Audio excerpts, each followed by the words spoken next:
Hello and welcome. This is Grant Hughes of Grant Hughes Investigates on YouTube. This channel evaluates all aspects of true crime. As you are aware, videos and live streams in this genre often discuss elements of crime that may be disturbing to some viewers. If necessary, take the precautions needed to avoid these feelings. Factual information related to cases is the key to fostering rational true crime discussions. Fortunately, you will find that here. Please hit the like button only once, share the video, and subscribe if you like my content. Thank you very much for watching.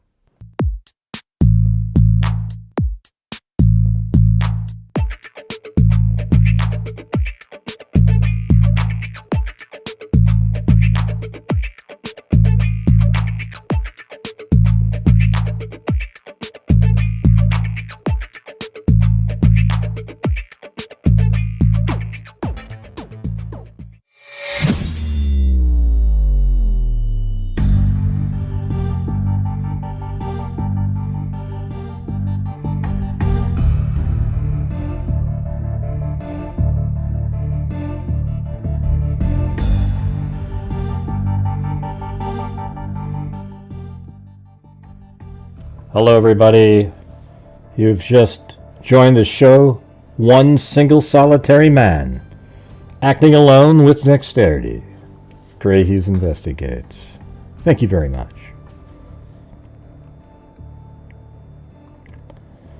Alright, how do we get this going up in here? There we go, right there. That's what my intro should be.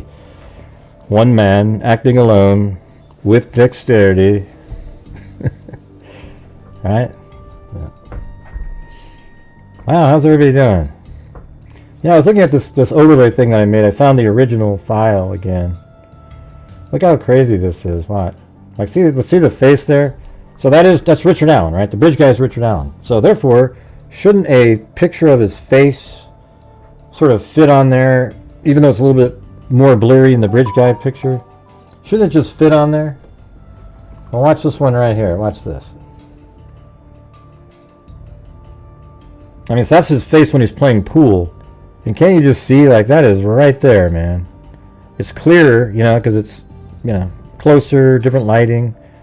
But look at that. There's, like, no difference. And you go back and forth, back and forth. Look at that. Nose, goatee, you know, cheeks in the shadow over there. But other than that, man, oh, Jesus. It's like, that's the guy, man. Look at it. Of course, you can't use that in trial or anything like that. It's just demonstrative aid for the rest of us sane people who know that Richard Allen is the killer, everybody. There's very few of us out there, believe it or not.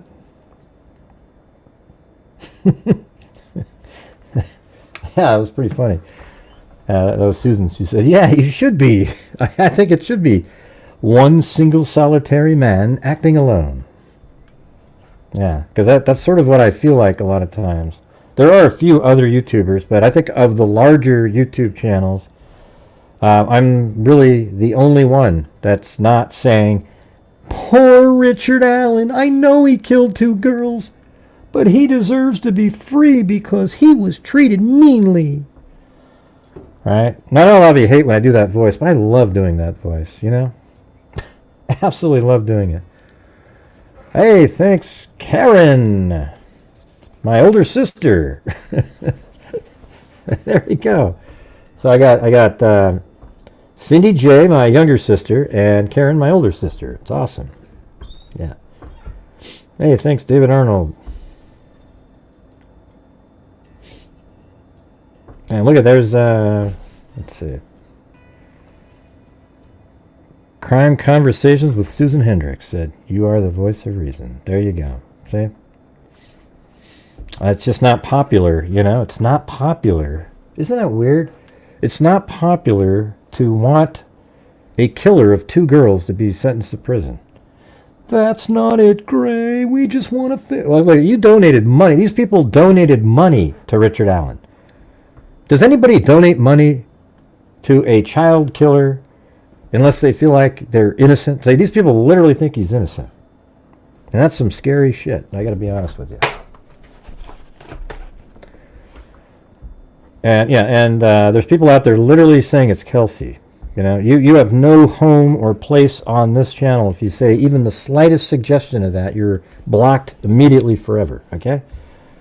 Because that means not only are you a psycho, you're just a despicable human being, okay? So just mention it one time. Go ahead. Bring it up. If Zozo said it, we forgive her because she always does exactly what I say not to do. She'll just do it. All right.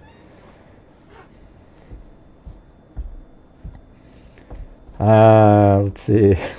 Would anyone? She wouldn't even say that as a joke, though. I don't think that's too much. Well, they think that because her story changed a little bit. Everybody. Oh my God! She said 137, but it was 149. You know, she didn't mention, you know, exactly what the shirt looked like. You know, it's insane, you guys. It's insane. I don't even know really what they're talking about. It's really minor little stupid things that, you know, over the years you just kind of. I mean, she was like 16 years old at the time, for God's sakes. All right, and she's grown up to be really sort of confident. You know, it's amazing what's become of her having to deal with assholes like you guys. And when I'm saying that, you guys, I'm not referring to anybody other than the people who accuse her of being the killer somehow or involved with somehow. So let's see, you drop her off. Kelsey drives by and drops the girls off, and she's seen leaving on the Hoosier Harvest Store camera, driving away to her boyfriend's house. They know exactly where she was at all times. And you somehow think she parked her car somewhere and walked back and attacked them in the woods, and somehow that's how the hair got in her hand? Instead of what's really obvious is the fact that Kelsey has had a sweatshirt on at some point or whatever, or had it in her car, whatever, there's hairs in her car, etc., and let Libby borrow the sweatshirt. And then when they found the bodies, Abby had on that very same sweatshirt. Wouldn't logic just tell you that that's how the hair got on there? Instead of developing this massive conspiracy theory that wouldn't even make it on into a B movie because it's so stupid. Yeah. Yeah. Opinions are legal, yeah, but we don't allow those opinions in here, Dork City. I'll literally say that. So I don't care. You can have whatever opinion you want to say, but you're not going to last in here if you start blaming anybody in the family for the murders of Abby and Libby, okay? You got one shot. There isn't a second shot. So the second you type it in, you're gone, all right? Because they have nothing to do with it, and I don't have any time for any of it. It sucks. It's embarrassing that people like you exist, to be honest with you. You should look in the mirror and cry. Let's see. Anyone who has followed the case from the beginning knows Kelsey loved her sister and did not. Yeah, it's so freaking obvious. It's incredible. I know Susan's met Kelsey. I've met Kelsey. Had lunch with Kelsey. Took her and Caleb and her daughter out to lunch, and they're just normal people, man, dealing with a tragedy that really kind of has put their lives on hold. And if there's a hung jury here, well, there you go. It's going to be a hung jury, and they'll have to go to do trial again, and their lives are still on hold. There should be no reason this case is a hung jury. None. Zero. There is no reasonable doubt of any kind on any of the elements that are important in the case. All right? None. And it sucks that the social media created an atmosphere prior to the trial that made people think, ooh, it's a conspiracy. There's something going on here. Something just isn't right. You always hear people say that. There's something that just isn't right here. Oh, my God. Yeah. God, look at that. You feel threatened by comments, huh? Wow, big man. No, it's not, has nothing to do with. I'm not threatened by your comments at all. But your comments threaten the families of the murder victims. Okay, that's why you're not allowed here, because you and the other lunatics actually literally believe they have something to do with it, and create a living hell for them. And most of I know exactly what they feel like. I get the same lunatic fringe wackos attack me over and over and over again. And it just sucks, but we just keep on trucking, you guys. So listen, if you're out there and you can help support this channel, that would be great. Instead of the wacko conspiracy nutters, all right? So become a channel member. You know, send a super chat with a question or a comment. That'd be great. Thank you. Yeah, and by the way, your name Dork City fits you absolutely perfectly. Let's see, what's the person's problem? Yeah, they're just nuts. People are crazy people. But what do you think about it? Look at this picture right here, you guys. So this is him. Now, a lot of people are like, well, the shoes are bigger. Well, it's the angle, and he doesn't have pants on. So imagine this foot right here. If you put pants on and the pants came out, that would look pretty similar to that one. Thank you, Crystal Visions. And Daniel Luckcraft became a YouTube member. All right, cool. And then Sammy Day just gifted a membership to Top Secret to You. Very cool, very cool. Yes, was the audio better coming in? Because I turned off the echo remover thing. I think that makes audio a little bit better. Do I sound more normal? Like, yeah, the volume level seems okay. Whenever I turn that on, it like shoots the volume down. And I think when callers call, I have to turn on the echo cancellation, and it sort of has a little bit more of a muffled sound, but it makes it work. I wonder if it's something on my end. Yeah, no, I don't think so. Maybe. You know, maybe there's, I'm going to try to use StreamYards again. And I'm just wondering if I turn off, I have this thing that combines the system audio with my own voice audio. And maybe that causes issues, but I might try to turn that off. I don't know. We'll see. And then maybe see if you can still hear the person on the other end, because maybe that causes some echo. Don't know. Hey, L. Waters. Thank you.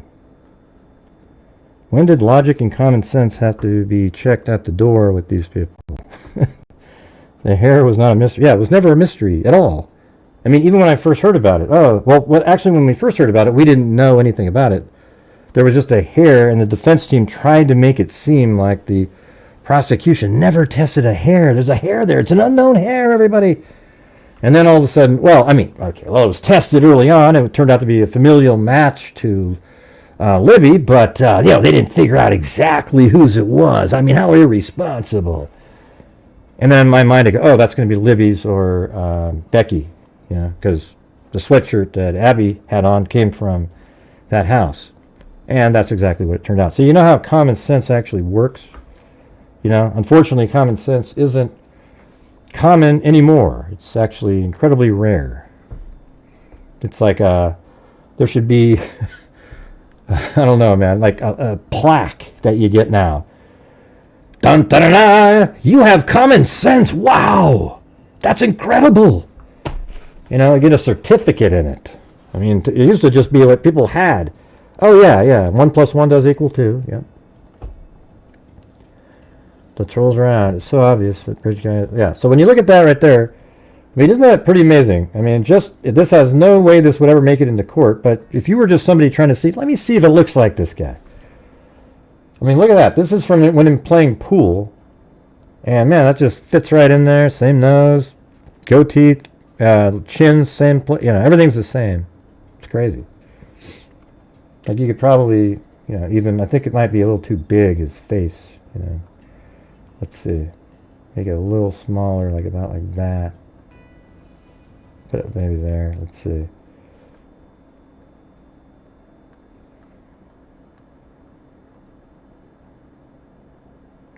Yeah. Hey, you can't rule that out. That's for damn sure. Can't rule that out. And when you look at this, this one guy always wants me to keep reversing this image for some unknown reason.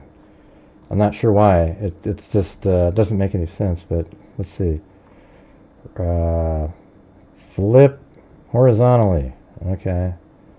it doesn't really do anything. I mean, you can slide them on top. Yeah, you can go, see. I mean, look at this right here. So, just right there, shoulders are the same place. You know, I guess you could sort of compare this arm with that arm. You know, he doesn't have this one quite in his pocket, but if it was up a little higher, it would match that perfectly. I mean, look at that. So I guess that is kind of a not a too bad way to look at it, I guess. We did it one other time on a show, but you can look at it like that. So I guess if you go like that and you sort of squint your eyes and go, oh, look, it's like the same person. All right, see that? Richard Allen is Bridge Guy, everybody. There is no doubt. So I was talked to Susan earlier. She was just on CNN. She did good. I bet, you know, it's like that's like saying water is clear, you know. It's like you almost feel condescending if you compliment somebody that's always good like that. So anyways, look at it. It says, you will never find... Let's see. So these are comments that he made in some of those interviews that we really didn't get to hear or see. So in one of the interviews, he said, I think maybe to Holman or Liggett or whatever he said, you will never find anything to connect me to the murders. Oh, that wasn't the quote. So the quote that he said, remember the one about, hey, if the girl took that picture, it's not me. So the real quote is, let's see, that is me if it's taken with the girls. No, that's not it. That isn't me if it was taken with the girls. God, man, I can't even read my own writing. It's not me. I think it's isn't me if it's taken with the girl's phone. It is not. Oh yeah, he says it's not me. It isn't me if it's taken with the girl's phone. Right? So first he goes, it's not me. It's not me if it was taken with the girl's phone. See? That's just, nobody answers ever like that. And then another one was, you're not going to find anything to connect me to the murders, so I'm not worried about it.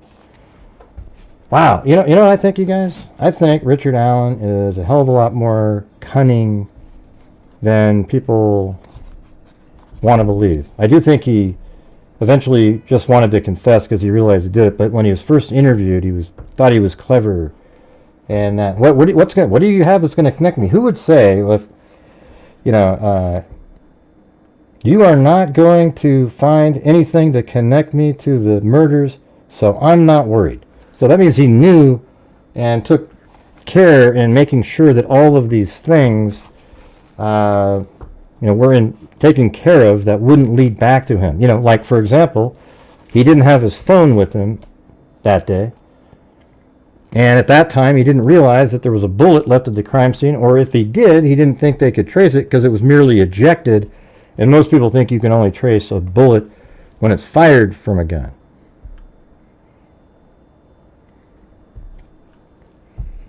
You know what I'm saying? You know what I'm talking about?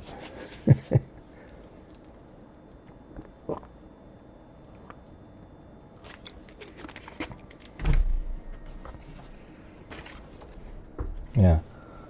So why would you say that to somebody? And then there was another one. He said, I think nothing you have is going to show me near the murder scene. Wow. Isn't that incredible? I think nothing you have is going to show me near the murder scene. You're right, because you didn't have your phone with you. So you think there's no GPS information or anything like that that can show you there, and isn't going to admit that the person on the video is him. So he doesn't think they have anything connecting him. What do you think of those things? Those are comments that he made. That's why I need to have the transcript of this thing. You know, I just need to have the transcript for the file, because there's so many things that I would put together that nobody seems to really give a shit about. You know, if I was listening there, all I would really care about is timeline information. I'd be sitting there going, okay, what is he saying? Oh, wow. So he said this, and just be really focused in on that stuff. And it's just hard because, you know, that's why it's great when people take really good notes, because at least they're capturing some of that stuff.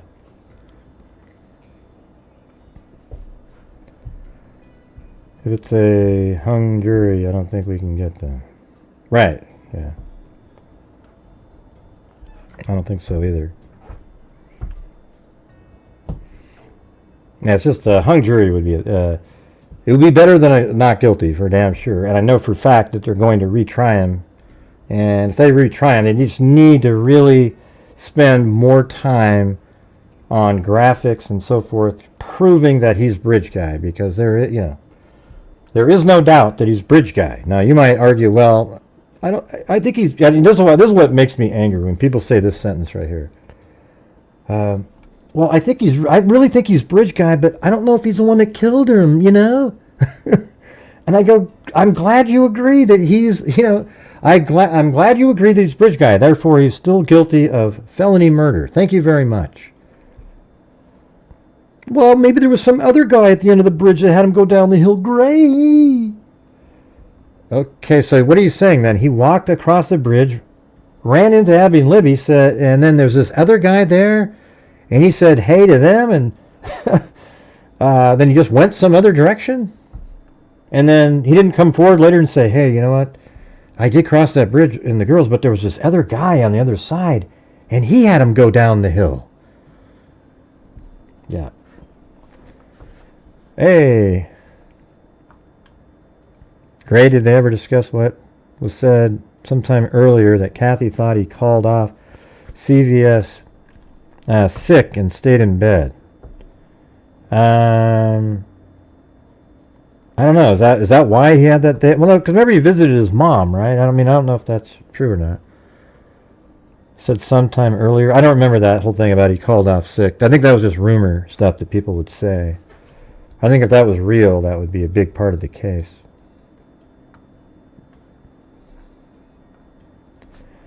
My father's alibi. They recovered more than a dozen old phones from his home, but not the one that... Yeah, exactly. Isn't that amazing? And there's so many things like that. First of all, when he told Dan Doolin, he said he went to the trails from 1:30 to 3:30, and he passed 3 girls. You know, one was taller, and something like that, dark hair, and I think that's the... I think I know which one that is, actually. I saw the names again. And then he said he went to the bridge. It wasn't specific where he went on the bridge, but he said he went to the bridge. And he said he was looking at his stock ticker as he was walking down the trails. Well, it turns out that that's a lie, so that should be a huge red flag to the jury, knowing that he lied so early on like that. And he lied because his phone, after Dan Doolin got the MEI number, whatever it is, it never showed up in any of the data pulls or anything. It wasn't there. His phone wasn't even with him. And I actually think he did not have his phone with him. And a smart person would have left it at home. I mean, he might have had it with him, but it was turned off. I don't know. But it seems like he would have left it at home, but then he would have kept it on. But there's no information about that phone. I mean, here's the thing is, I want to know what any activity that phone ever had on any cell tower. Wouldn't it be interesting to see, yeah, it was pinging all the way up until the 12th, and then it never pinged again, ever after that. That's what I want to know. Did it ever ping again, and where was it pinging the last time it pinged? Was it near a river? Hey, man, what if that was the Wabash River? But they didn't know that information yet. But it's so, what's really interesting is when they were looking in the river in Peru, Indiana, for something related to Keegan Kline, a lot of people were thinking they were looking for a cell phone that was tossed into the river there. And here it is. Richard Allen's phone has never been found. How weird is that, you guys? Pretty crazy. And then So when they searched his house, they found, just like my father's alibi said, and we've said many times, he had tons and tons of phones, like he stored them all, but one of the only ones, if not the only one, that didn't show up was the 2017 phone that he was using. And how come that's not super suspicious to people?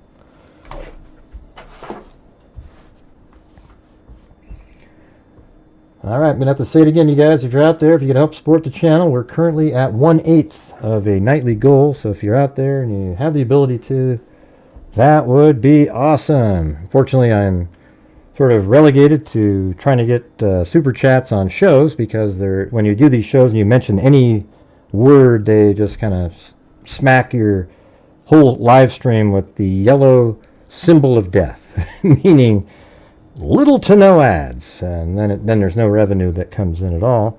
And hey, by the way, the other day when we gave 500 to the ballpark, did we update the numbers on my screen? I don't think we did. Do you guys remember me doing that? I did it at the month end, but I don't remember doing it on that.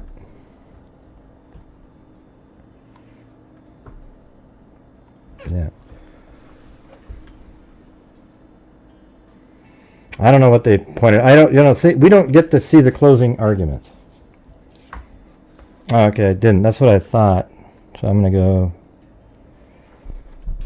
do that right now.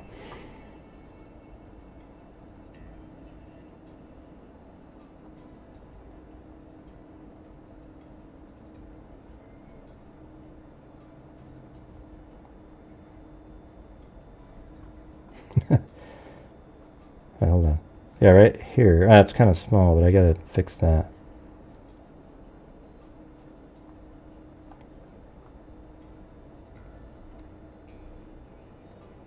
Alright, so we're actually at 221,000. That's just ridiculous. 221,000. And then the total for this year is 41,500.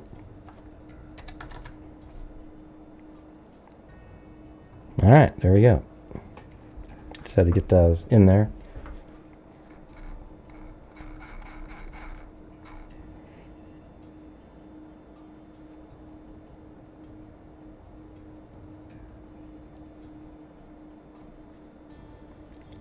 I have all these different settings in StreamYard. It's kind of cool, quick little things. Yeah, and those numbers that I'm showing you aren't my income. Those are the amount of money that this channel's given away. So 221,000 since January of 2020, and 41,500 this year. And that comes out of the income, and a large portion of the super chats and some ad revenue I put in there. So no one keeps phone data for years. What does that mean? He said he was checking a stock ticker on his phone during his walk, so not having his phone with... Yeah, I just said that, yeah. Right. I just said that. That exact same thing just a minute ago. Let's see. But Gray said they are retrying the case of... Yeah, if it's hung jury, they're going to do it again, for sure. I mean, especially if it's like, 10 to 2 or 11 to 1, something like that. Or whatever the numbers they've got. I don't know if they have 9 or 12 over there, but...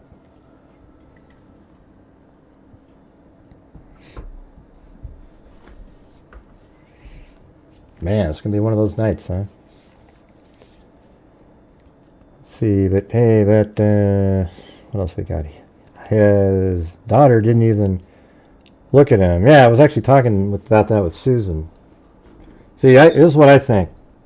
I think this is a true statement that I'm making. It's my theory, but I think after Richard Allen confessed and his wife contacted the attorneys, they came in and met with them, and they said, man, we can get you out of this thing, but you got to help us out with those early confessions. So you need to put information that only, information in your confessions that are provably false, using family members, etc., so that we can call them on the stand at trial and they can refute that you ever did something to them, and then we'll be able to say, see, look, he has these false confessions.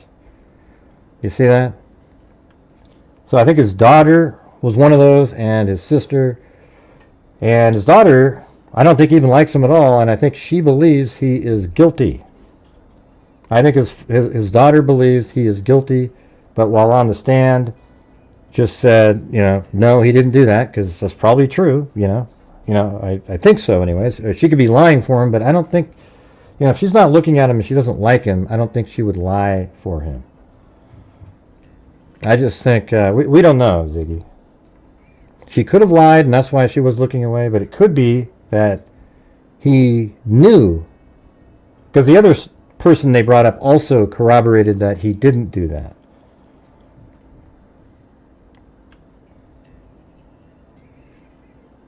Yeah, we know, Nathan. We've gone over that 100 times. I think the daughter wouldn't tell on the... Hold on. What was this one? Andrew James Gray. I did some mapping myself, and it takes Brad Weber something like 29 minutes to drive that far, not including walking to his car. That's more like 2:35 at the earliest. Phone is not moving then. Yeah, well, it's... that's what you... if you do Google Maps and you go with what they're saying, that's a falseness. You have to drive it yourself, right? So that's a problem. Not your. The problem is your numbers are off because you used the mapping software. What you do is look at the if it says you can drive 30, who the hell does that in those towns, right? They go like 40. If he says he gets home in 20, 25 minutes, then that's what it is. Let's see. Now,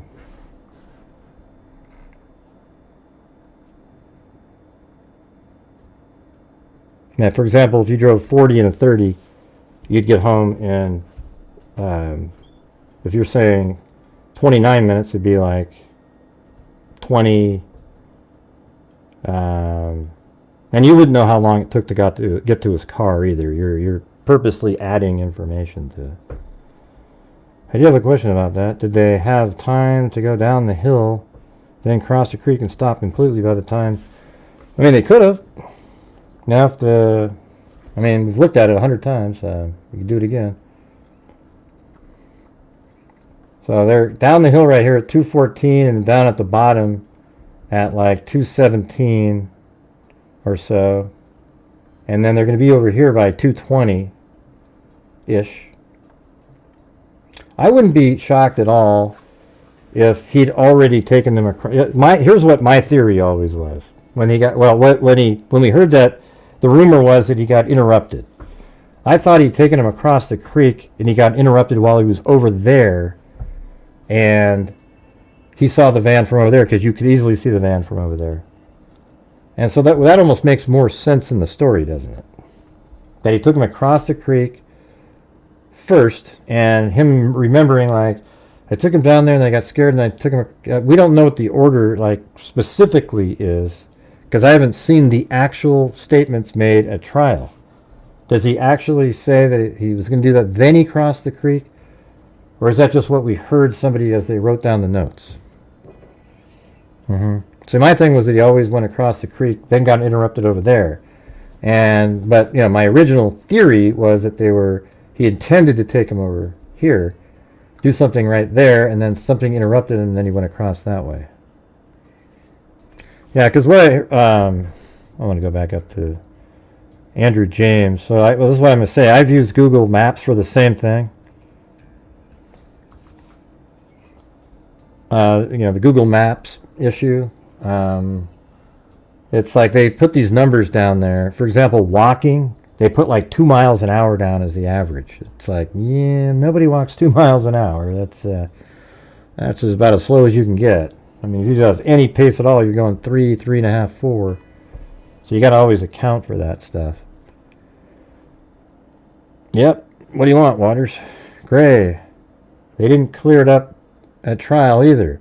So they didn't specify every detail that I thought they would on both sides. Okay, yeah, so I think it's more, my original theory when we heard the rumor was that he went down and crossed a creek, and while he was over here got interrupted.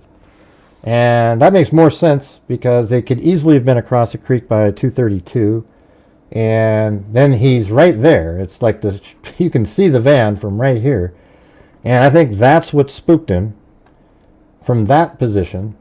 But I guess I'd have to and by the way, guess what? I mean, this was somebody's notes also of what she believes he said.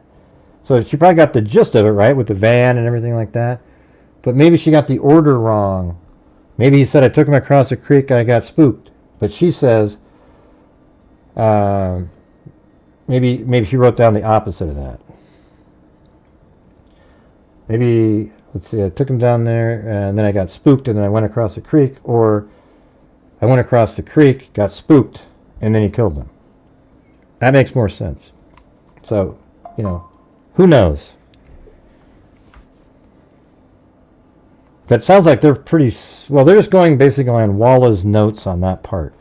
So maybe there's a reversal on that portion of it. The rest of it all makes sense. Did something to his gun. Man, wouldn't that be great? Why wasn't that recorded? Like, I want these psychological conversations recorded from now on. What about you guys?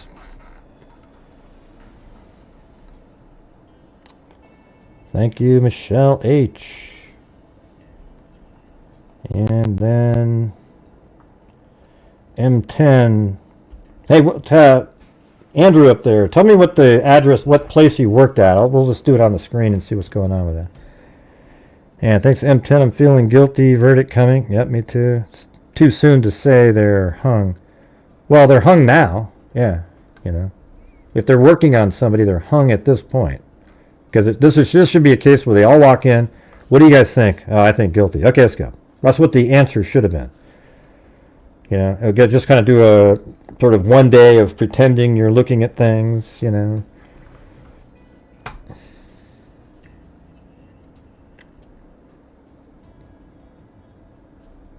you think he took them across the creek because they were trapped? Well, I'll just tell you what my original theory was. Like at the beginning of the case, that they were taken down the hill. They went back. He was going to take them to right here and assault them, but they made a run for it, and he caught up with them over here. And I guess if we go with the new theory of the actual confession, you could say that they did do that, and then he gets them over here, and he does what he's doing, and then a van drives by, It spooks him, and he takes off, and the phone could already be down there, but... Oh, 500. Okay, that's it right there. All right, hold on. I'm just going to use Google Maps over here.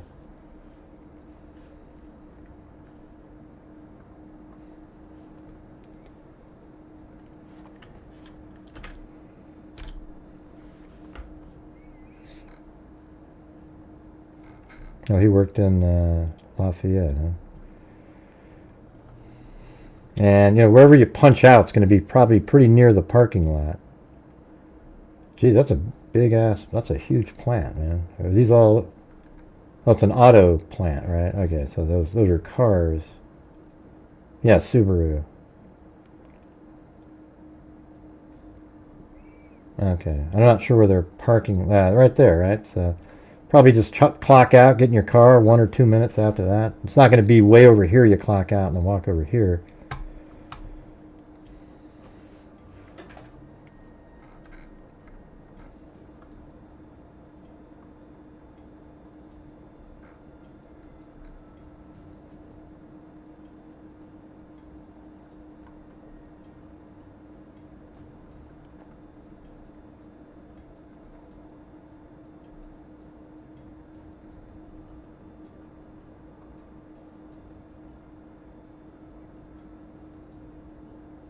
Oh.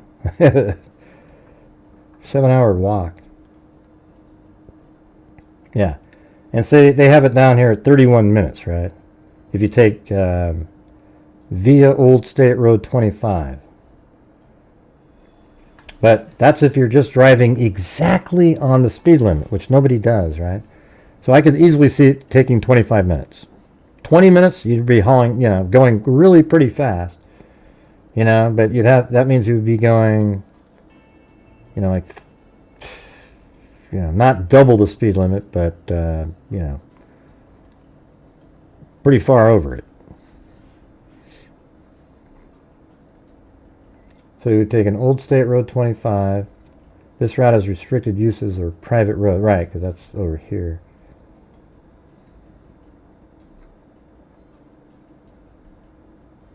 Isn't that weird? I mean, that route takes him right by Richard Allen's house. It goes bing. Richard Allen lives right there. And then he goes this direction, and then right there.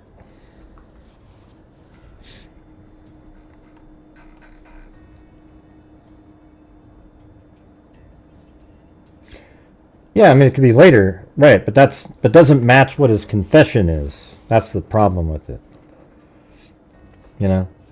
However, if Walla got it wrong and said that, well, he went down below and he got spooked, so he took him across the creek. It could have been he went down below to assault them, but then why would he take them across the creek? So I don't know. There's kind of, it sounds like Walla's story fits more the rest of the story. So if he clocked out at 2:02, that would put him at his house at, well, add 2 minutes, so about 2:33. Yeah, 2:33. And he said he got home at 2:30. I mean, that's pretty reasonable, right? That's close. I mean, obviously, you've been there, you lived there a while, so you know how to go a little quicker. So, 31 minutes, add 2 minutes for the walking time to the car. And, like, how far is this route here? I mean, we'd have to know all the different speed limits and everything. Like, what's the speed limit on Old State Road 25?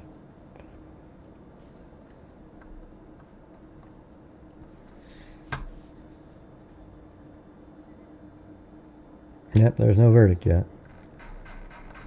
But man, we're having these massive lulls in here tonight, guys. We need to keep on trucking. Let's see. Did they reveal the entire audio of the recording? I keep thinking, no, they did not. At court they did, not to the public. No, he never says he's down the hill, Katya T. My God, Jesus. Where in the hell do you hear that? Guys, he's down the hill. Jesus, what a joke. What? That's never been out there. That's just somebody wanting to hear something. Forget it. Yeah, people like that always reoffend.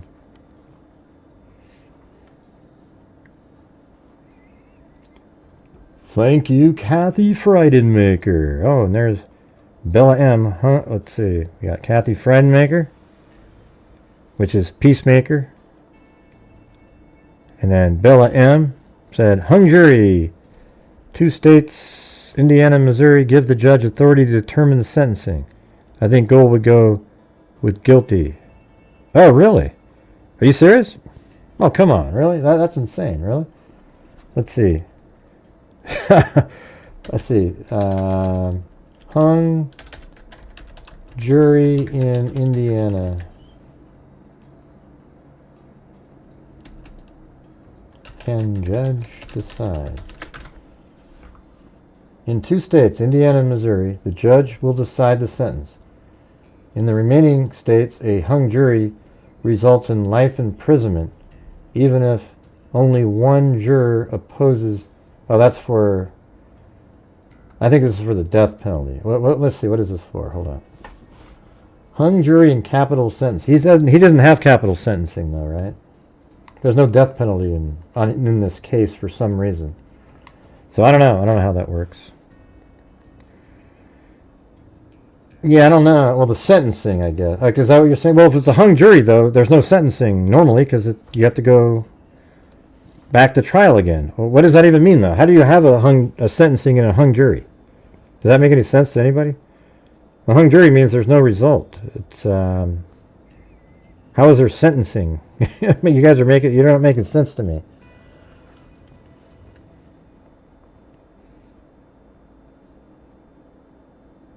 It's not cosmic tickle. Yeah.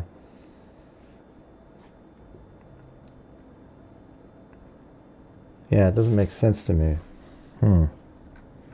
I hope that's right, though. That'd be great.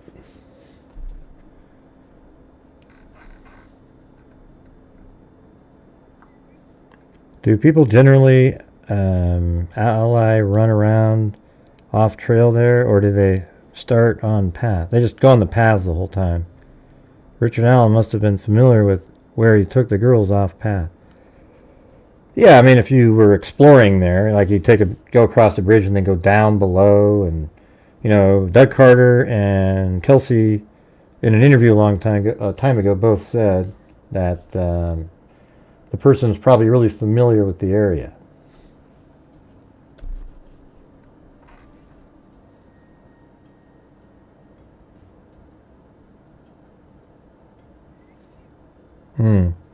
Yeah, what about? I want to know if that sentencing thing is interesting, though. I know what it is. Here's what I think it is. That might be one of those states that you have a penalty phase where there's sort of a mini trial for the penalty, and if it's a hung jury there, in those two states, the judge decides. I think that's it. That makes sense. If it's a death penalty. If there's a death penalty case, I bet you it's kind of like, in Arizona. That's exactly right. Wasn't that the other one? Because Arizona does have that. They have a penalty phase, then they have a sort of a mini trial. Sometimes it's actually pretty long. It's the same damn thing. And I guess but there isn't a death penalty in this case, so I think that, so I just was remembering Jodi Arias for some reason. And then I went, oh, wow, that's Arizona. There you go. Yeah, so I think that's it. That makes sense. Yeah, thanks for letting us know that. I just explained it to you, Joe. It's only for the death penalty portion. I just explained it to you. My father's alibi. I always like when people say the exact same thing that you just said. Like the jury for Cruz in Florida. School shooter was exclusively about sentencing. Yeah, well, what I was just explaining to you is once you get to there's a guilty phase, and you're found guilty. And it sounds like in Arizona and Indiana, there's also a phase for sentencing, perhaps, where there's like another mini trial for sentencing, I guess. And then if that's a hung jury, like and I would imagine it's only for the death penalty. Because I wouldn't think there's another trial for sentencing phase if it's not for the death penalty. It's not for capital punishment. And if it's a hung jury in the capital punishment phase, the judge can then, if it's a hung jury, I mean, they can come in and give their own sentencing. All right? That's what they did in Florida, anyways. I mean, in Arizona.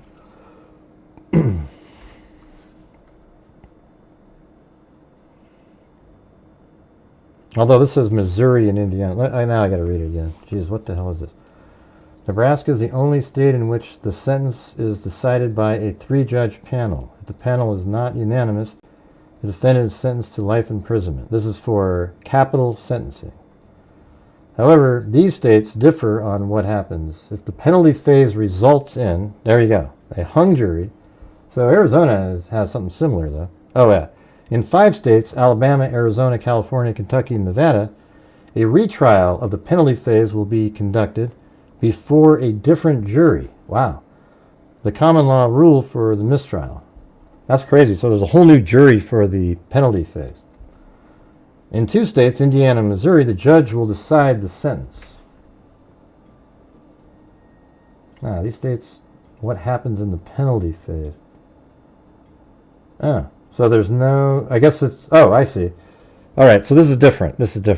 So what they're saying is in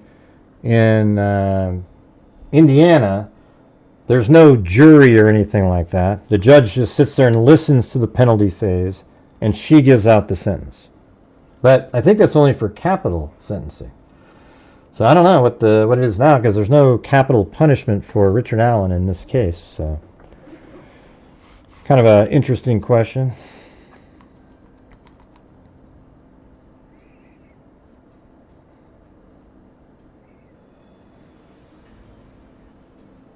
Yeah, I used an AI and he was between 5 feet and 5'7". So it was right on the nose, really close when I did it. Because I had to put it in there put the right rail in as accurately as I could, and then you had to use this little measuring thing with pixels and this and that, and then the angle of the camera, if it was between 90 and 100, or yeah, I think it was something like that, degrees, tilt. Like I guess it was 45 to something else, but then I can't remember the exact numbers, but it turns out it got between 5 and 5'7". Let's see. If there's a guilty verdict, judge will render sentence in the case. Yeah. Except it's not capital punishment. So I'm not sure.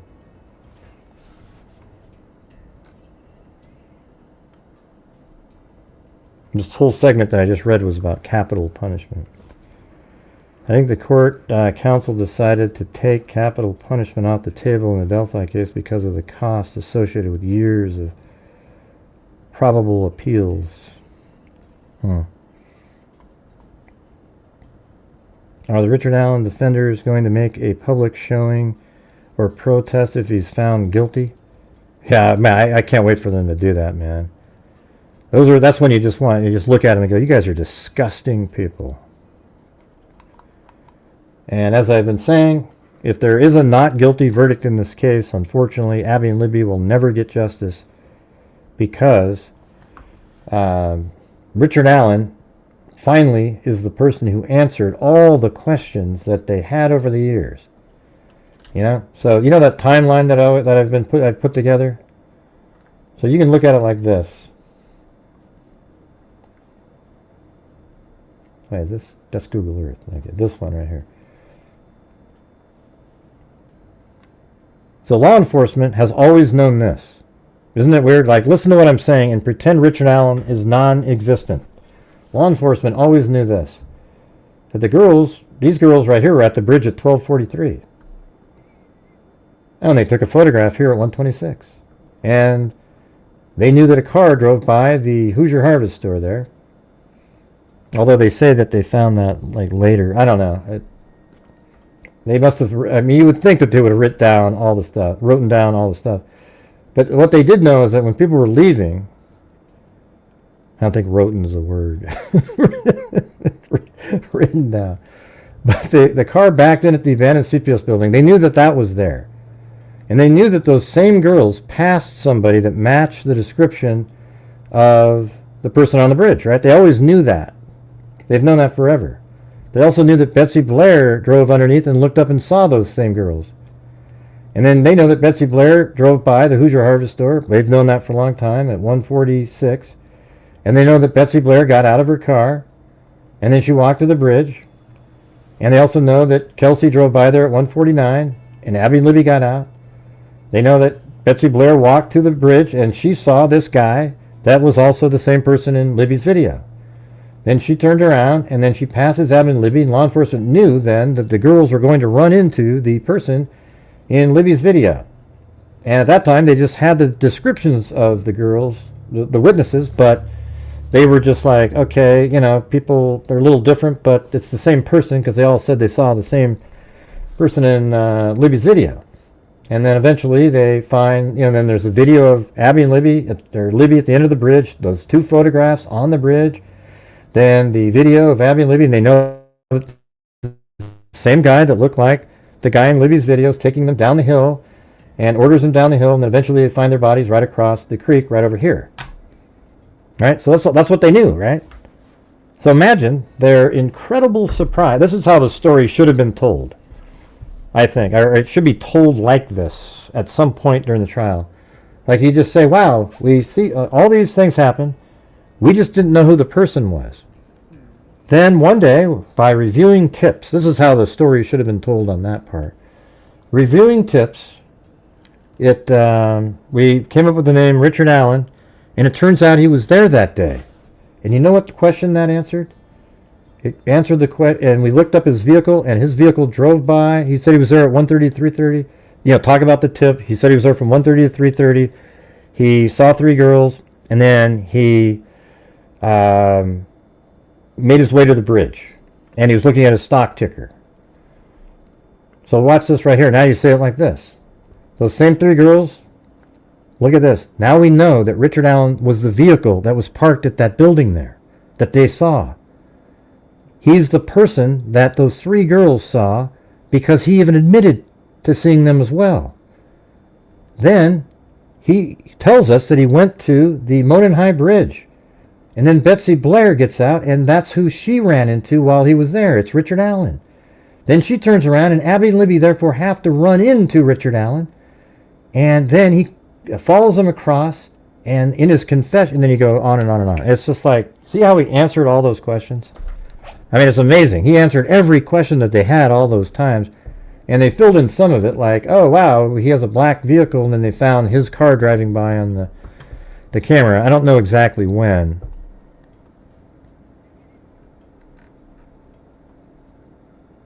Let's just say the jury thinks he was crazy during prison confessions. They can't get around the big BG evidence and that Richard Allen's a big guy. Right. Yeah, exactly. See? Well, they can because they might not have thought through it enough. I honestly believe this was premeditated. Look at that, you guys. I've officially graduated into girl code. Look at that. I was able to read that with not even pausing. I honestly believe this was, even though it says I honest be li, because that's how I would type it. I type too fast and you can't see it, but thank you very much. I need to get the, yes, everybody, thank you. Give me the badge up there. Give it to me. Give it to me. I read that without even pausing. But anyways, I always believe this was premeditated, and he left his phone at home, and yeah, and he brought a gun. Whoever he nabbed would not have survived. Yeah, exactly. I think he absolutely premeditated it. He sort of had his little kit with him, etc. So I agree with that one, Charlene. Absolutely, 100%.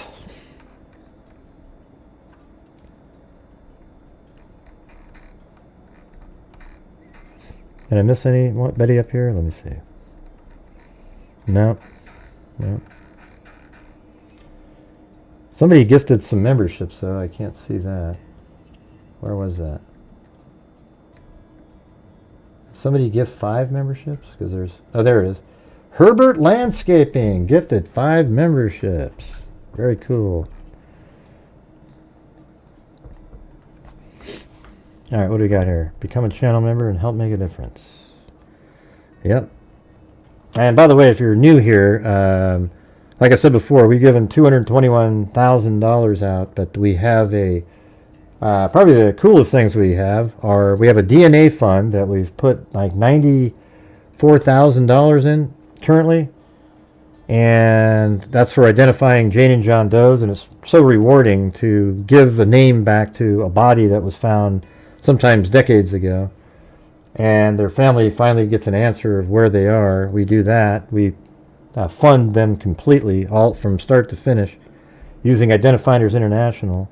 We also have a scholarship fund. We put $6,000 in last year, $6,000 this year. Last year we gave 2 $3,000 scholarships, and this year we're giving out 3 $2,000 scholarships. And there are 4 scholarships in the like criminal justice, forensics, something like that. So that's pretty awesome, isn't it? And then we also have, when we can, we give money to like Texas EquiSearch, RAIN. We haven't done RAIN in a while. We'll probably have to give them some soon. And also, so we got RAIN, which is Violence Against Women, and then NCMEC, the National Center for Missing and Exploited Children, we give money to from time to time.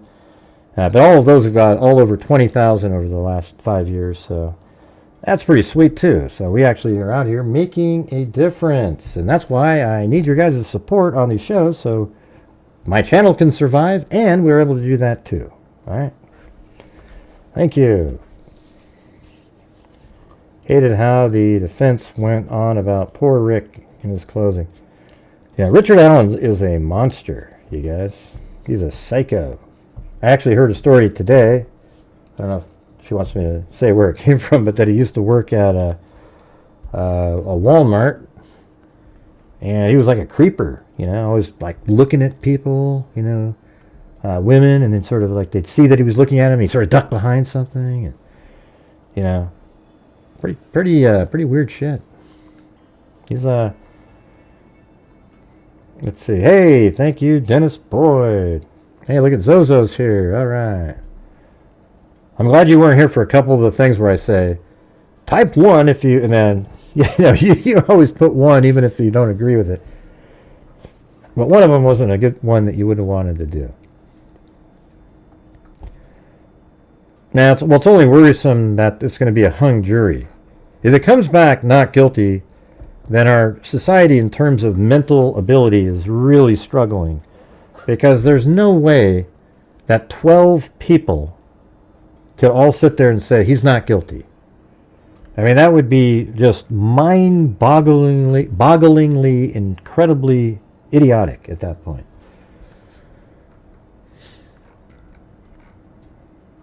Hey, thanks, Dennis Boyd and Katya T.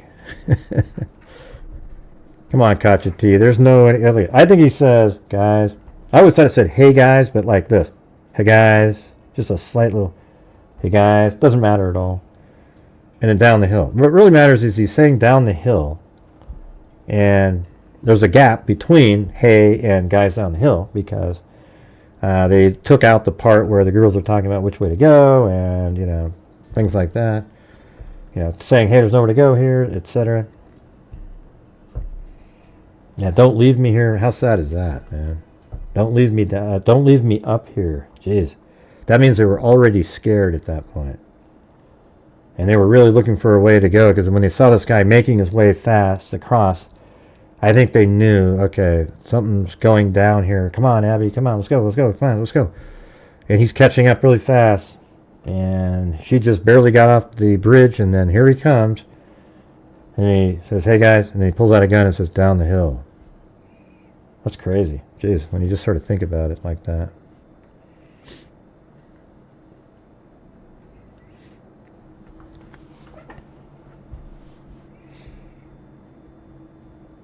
Huh? Why would people act... Middle Ages when most men act out with violent crime. Yeah, I don't know about that. Let's see. I want to know about some tips that were called in. Right? What about them? The only tip that matters that came in was one on Richard Allen. There isn't any other people, you know. Richard Allen is the killer, everybody. Richard Allen is the killer. Hey, look at that. 8675309's trying for a wave. She, too, senses the slowness of tonight and was trying to help out. So let's see what happens. I know my channel isn't the big lawyer channel where $100 bills get thrown in there every 5 seconds. But this channel deserves more than they do, because I'm better at analyzing crime than those idiot lawyers, okay? They're not even analyzing the crime. They're trying to figure out, how can we get the killer off? Yeah, isn't that amazing? How can we get this killer of 2 kids off, man? I can't wait to do it. Hey, yeah. What sick people they are. Merch slogan. Hey, thanks, Mothra, Godzilla, and Mothra. I want to know so many things that I'll never know the answer. Yeah, but why do you care about other tips that came in? There's thousands of them. It's boring, you know. The only tip that mattered that never made it anywhere is the tip that was Richard Allen. Well, at least somebody helped out. 8675309. Is Richard Allen? Yeah. If you want somebody that knows how to take the facts of a case and analyze a coherent theory using the information in the case, this is where you want to go. If you want to listen to some legal mumbo-jumbo where you've got attorneys trying to figure out how we can get this guy off, well, then you can go ahead and watch that shit. It's garbage, you know? I mean, how embarrassing to wake up every morning. Hey, how can we spin the evidence today to show that the psycho killer of 2 is not guilty? Yeah! God, this is going to be a great day, huh?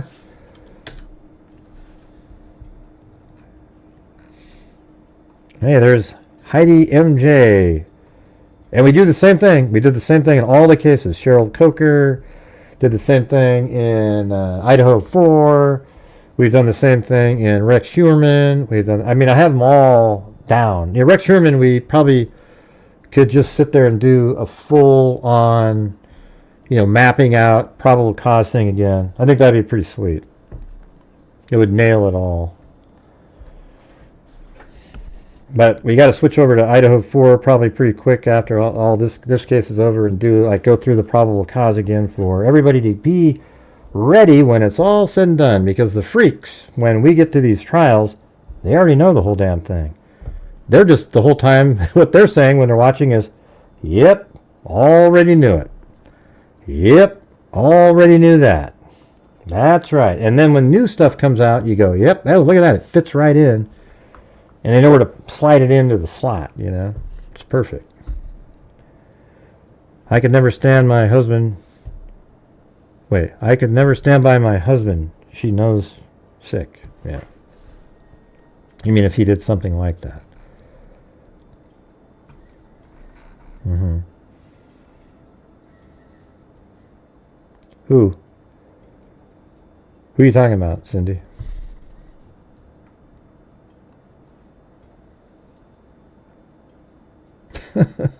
Who's in there? I don't even know who you guys are talking about.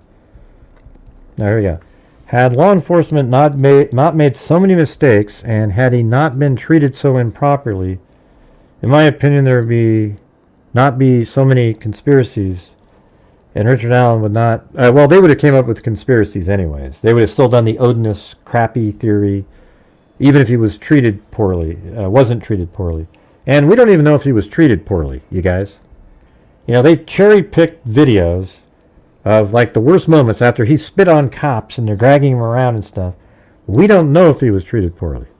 He treated himself poorly. I'm sure, eating his own dung is probably not really treating yourself very well. Well, Gray, he didn't know better. You mean after the psychologist went in there and likely said, hey, we're trying to... we're looking to see if you maybe have some psychosis, Richard. And he goes, really? What do you what kinds of things would I be doing if I had psychosis? Well, Richard, here's one of the things you might be doing.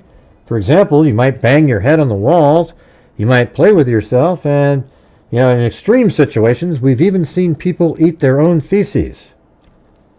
Don't you know, the next day, ow, he does them all in the same moment. Yeah. Yeah, it's like, I don't know, I think that's how it went, man. His attorneys are just incredibly, in my opinion, they're not ethical, okay? They're not ethical. They put out that Frank's memorandum, and I've said this before, but got to say it again. They put out the Frank's memorandum to put out a false narrative to the public. A narrative that's not even being used at trial, so now they're pinning it on Brad Weber because their other narrative fell through. So which one is it, defense team? Yeah. So they put that out, but the true thing is they put that out there to put this whole theory about Odinism out. And then, let's see, the narrative. They put that out there, and they wanted to get the public to think a certain way.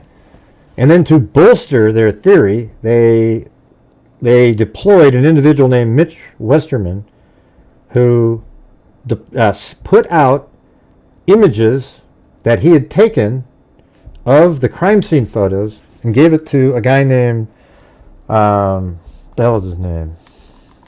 I just remembered it earlier. It was Robert Fortson. All right, so a guy named Robert Fortson, he got him, and then he distributed him with particular YouTubers and social media people, and it got put out there.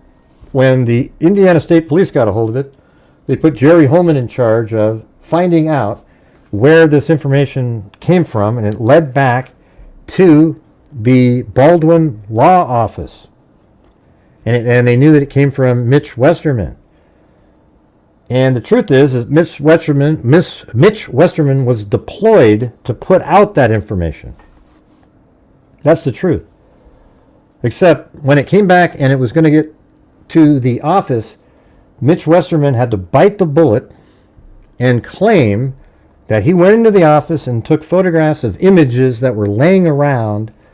And he said, yeah, they didn't know. I just took these photographs. But it's absolutely untrue because Mitch Westerman had already received the Frank's memorandum with all of its attachments, which included the photographs. So why would he need to take photographs of images sitting around in an office when he already had the images at home? You see what I'm saying? Yeah. So that's how it all went down on that one. He just bit the bullet to keep he was the firewall to stop the leak from coming from Brad, Rosie, and Baldwin. Okay, that's my opinion, but it absolutely matches the facts. And by the way, Robert Fortson, the guy that Mitch Westerman gave the images to, he killed himself. What do you think of that? Wow. And that's when the judge was like, we're going to remove you guys from the case. And I think she had the right to remove them. She just didn't have the hearing. What's so funny about that, Geeky? Yeah, you seem kind of... Let's see. You look like BG. Lucky you weren't there. We don't need lawyers. Who are you talking to, Anna? You look like BG. Lucky you weren't there. We don't need lawyers. What the hell? Let me read. Keep reading it. I look like everybody. I look like Bridge Guy. Watch this. Watch this. Down the hill. Down the hill. Oh my God! I must have been there then. Holy moly! Of course, I did a show that night. Oh, you flew on a plane, Gray. You got to. Hey! Let's sleuth it out. Let's see if we can find out what plane Gray might have been on that day. Let's go check it out.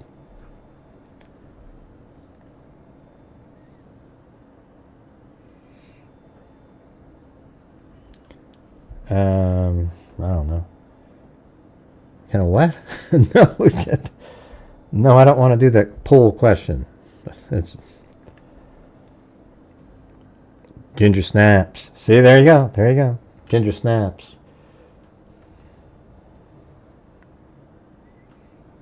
Yeah, it's amazing. No, I cannot do his poll. Yeah. Why? I don't want to. It's just kind of... It's not even funny to me. Eat poop or life in prison? What does that mean? It's just kind of... What? Give him a choice. If he eats some poop, he doesn't have to have life in prison? Bridge guy going to a crude insult for now on. I don't know what that means, man. Bridge guy going to be a crude... Oh, yeah. Man, you look like Bridge Guy. What are you, another Bridge Guy? Hey, by the way, isn't Bridge Guy the most ridiculous name ever? Like moniker for a killer? I mean, it's so benign sounding, right? Wow, that's a spooky guy. Bridge Guy. Wow. So stupid. Huh? I would like to hear the interrogations. I've heard Alan comes off very well. No, he doesn't. Yeah. Where the hell did you hear that from? Yeah, first one he sounds mellow, but sounds just like Bridge Guy. The second one, he gets really heated and yells and stuff. I'm not sure why you'd want to see that. He comes across as an idiot. I don't know how they sleep at night. On that bridge, yeah. I don't know if he comes across as an idiot, but I don't think he comes off really well. I'm not sure where you're getting this stuff from, man. It seems like you're working on trying to find an angle, you know?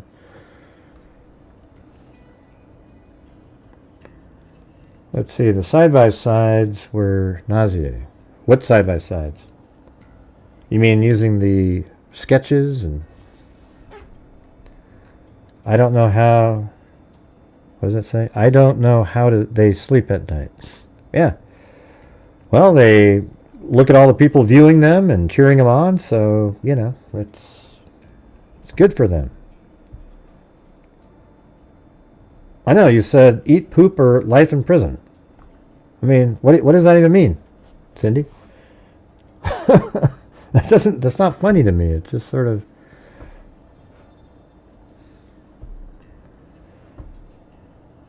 Yeah, I don't know, Zozo. I don't know.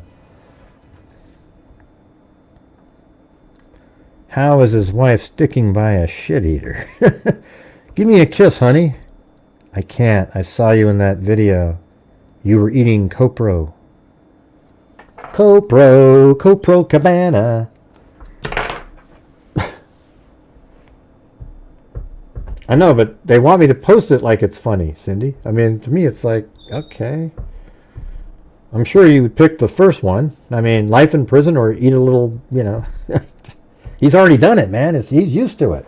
For him, it's like popcorn, you know. Probably watches a movie with a bowl full of... I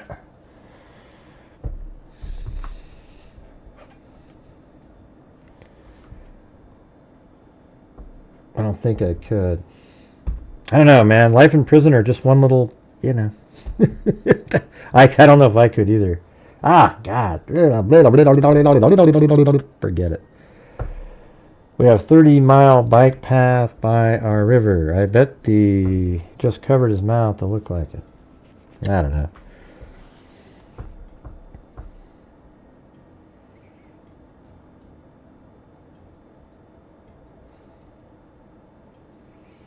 Yeah, Copacabana.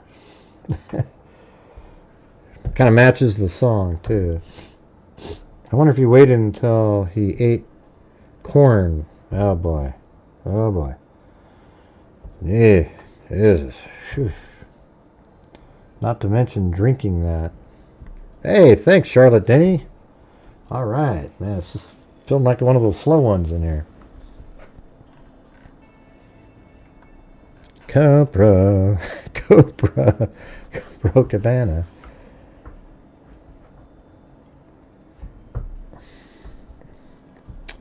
Did he practice magic growing up? I don't know. Did he throw it up on the ceiling?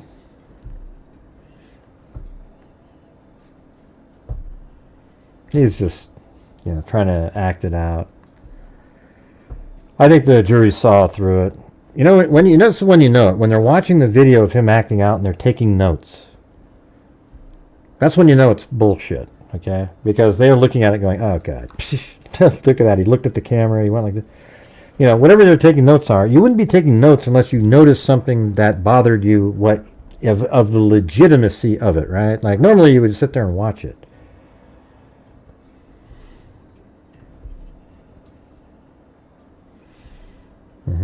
You can literally get a Chinese dish called the poo-poo platter.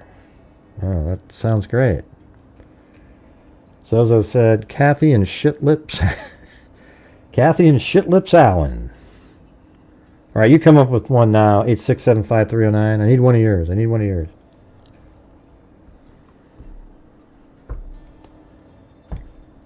I would rather take notes than watch. Right. Let me ask you something. When they do the, when you have a transcript, does the court reporter transcribe what's said in the videos on the screen? Or does it just say, jury watched a video of an interrogation? Or does she literally put the transcript of what's in the interrogation? That sucks. Jeez.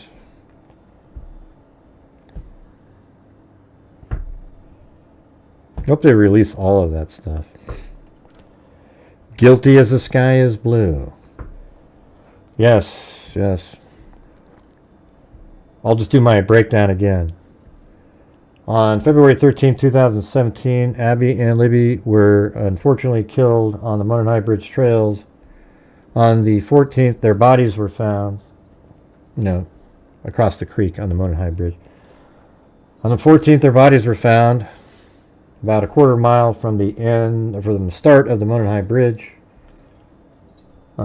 down from the cemetery off Old Road, on 300 North. Then on the 15th, and they were found around noon, 12:15 noon, something like that. Then on the 15th, law enforcement, after already finding the phone and extracting the data, were able to retrieve a video from the phone. And then from that video, they released a still frame. It was a still frame of a man wearing blue jeans, a dark blue or black Carhartt jacket, with a hoodie and some sort of head covering. Then, the very next, and in the papers, they said, hey, we want to talk to this person and see what they may have seen. Then the very next day, Richard Allen, after seeing his own picture in the paper, he got nervous that somebody would recognize him, so wanted to get ahead of it. And he gets a hold of the tip line. Then 2 days after that, Dan Doolin is sent to meet him, and Richard Allen didn't want to meet at his house, nor some other, like maybe it was his, at the police station, but he wanted to meet in the parking lot of a grocery store kind of near where he works. And he told Dan Doolin. Dan Doolin got his IMEI number, kind of a digital footprint of the serial number of the phone. And he also got that Richard Allen was there started off he said 1 to 3, but then Richard Allen changed it to 1:30 to 3:30 because he wanted to be accurate for the police, because he thought they would have seen that he was there and didn't want to be fibbing to them. So he said he was there from 1:30 to 3:30, and that he went to the bridge, passed 3 girls. One was taller. And then he said something about, then he was looking at a stock ticker, and that he walked to the Monenhigh Bridge. And then that tip, for some reason, never saw the light of day by a soul. It went into a bin, having been cleared. It was written on it that it was cleared somehow. So it never made it to anybody else. And then 5.5 years later, when going back through Kathy Shank, I think her name was, she was just sort of, like going through all the files and organizing them, taking them out of I guess it was in a huge folder and like filing cabinets filled with tips, and digitizing them. And then she sort of stumbled on this one box she opened up, and it turns out there was this tip narrative in there. And she, because she'd looked through files, knew that 3 of the girls saw a man coming in on the trails. And this person says he saw 3 girls coming in. So she knew there was significance there. So she got a hold of Liggett. And Tony Liggett was like, wow, this is crazy. And then it started the ball rolling. It turns out they got that tip with 1 week left to go in the search of the Wabash River for Keegan Klein's, information regarding him. But then they immediately just sort of switched over to Richard Allen. And then on October 13th, they're over at his house so they already brought him into the office first to interview him before they got the warrant. And so that was on the 13th. I think he was talking to either Mullen or Liggett on the 13th. And he's in there, and he's talking about, well, yeah, I was at the trails that day. I was wearing blue jeans, a dark blue or black Carhartt jacket with a hoodie and some sort of head covering. And then he also said that, he passed the 3 girls. And I think in that interview, he said a statement that, let's see, right here, where he said, that is not me. If it's taken with the girl's phone, it is not me. It's not me. If it's taken with the girl's phone, it's not me. So it is you if it was taken with some other person's camera.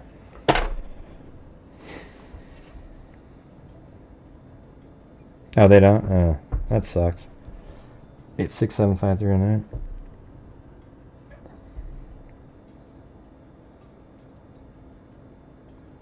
No, he didn't get it wrong. He got the right numbers. Man, you've been listening to some crazy people, Andrew James. I'm just letting you know. Yeah, anyways, Richard Allen's phone was not at the bridge that day. Anyways, thanks for interrupting what I'm talking about here. So the They got that information from him, and it says that he was there. In that interview, though, he said he got there at 12 and he left at 1:30. Well, it turns out that he wasn't there between 12 and 1:30 because Bree was on the Freedom Bridge way back here. She was right there at 12:25 and walked the entire trail, did not see Bridge Guy, a.k.a. Richard Allen. Or, didn't see Richard Allen because he claimed he was there, right? So she walked all the way down here. Then they took that picture at 12:43. And then those girls walked back up this way. And at 1:26 took a picture at the bench. Then Richard Allen's vehicle drives by at 1:27 on the Hoosier Harvest store there. It matches his vehicle, including the rims. Backs in at the abandoned CPS building. He gets out. Now those girls pass him probably around 1:33, 1:34 right there. Takes 11 minutes walking quickly from the Freedom Bridge to the Monon High Bridge. So he would get over here by about 1:30 or 1:45. Then Betsy Blair passes the Hoosier Harvest store at 1:46 after seeing these three girls driving underneath one Old State Road 25. She drives by here at 1:46. She gets out of her car like 1:47. Right behind her is Abby and Libby. They get dropped off probably 1:48-ish. Kelsey drives by at 1:49 Hoosier Harvest store. Those girls, Abby and Libby, are walking slowly. Betsy Blair's walking a little quicker. She gets to the bridge, sees Richard Allen standing there, turns around, goes this direction, and because Richard Allen said he was at the bridge and he was standing on platform 1. Then Betsy Blair turns around, passes both Abby and Libby, and Abby and Libby make their way to the bridge. And there would be Richard Allen. He probably passed him, stood back here a little bit. Oh, Jesus. I just lost had like a hiccup starting. Went this area right here, and then Richard Allen followed them, just like he said he did in his confession, and took them down the hill over here. And, down at this point is when, sometime in this time frame is when Brad Holder drove his vehicle. Not Holder, that's the other guy. Brad Weber. Holder is one of the Odinism guys. That's when Brad Weber drove his car. There's 3 Brads in this case, that over the years. You got Brad Holder, the one that they claimed was an Odinism. You've got Brad Weber, and you got Brad Heath, the guy that saw this other car parked over there.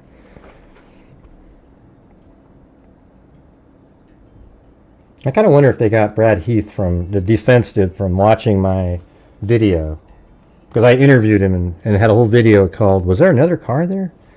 This is when we're just all looking into the case. Yeah, and so Richard Allen is on this side of the creek, kills the girls. There's a bullet found at the crime scene that matches the Sig Sauer P226 of Richard Allen. And in this whole event here, he mentions Brad Weber, somebody who, the information that he had is something only the killer would know.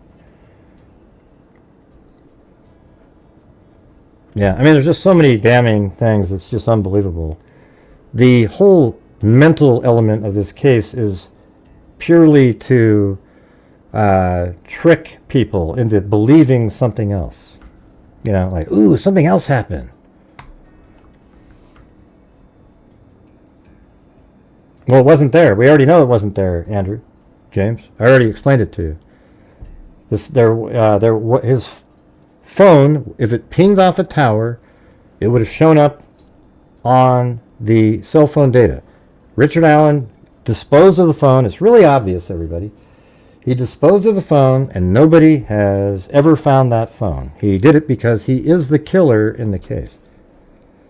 But hey, you guys, we've had one of those massive lulls again. We're struggling again. We're not even at 60% of the nightly goals. So if you have the ability to help support the channel tonight, I would appreciate it. Seems like it'd be pretty easy with 735 people watching. Pretend I'm one of the conspiracy channels tonight. Support my channel like the conspiracy channels get supported. I think that'd be great. Let's see. I don't understand why others are trying you... What? I don't understand why other people are tying you to the van. Yeah. Oh, I know why they're doing it. Because I said in March this year that I heard a rumor. That was this year. But what they do in their little posts, they take the year off the end. I saw it. So mine was like March 15th. I said that I heard a rumor that in one of his confessions, he said that he saw a van and it interrupted him. That was in March of this year. The confession was April of the year before, but what they do is they take the year off and they say, look, he knew before, because his was March and theirs was April.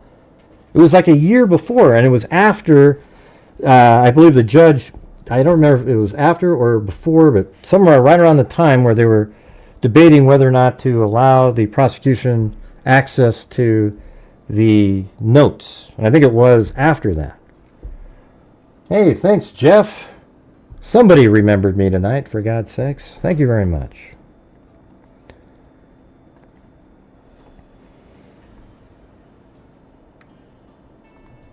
We must have a lot of trolls in here tonight, I think.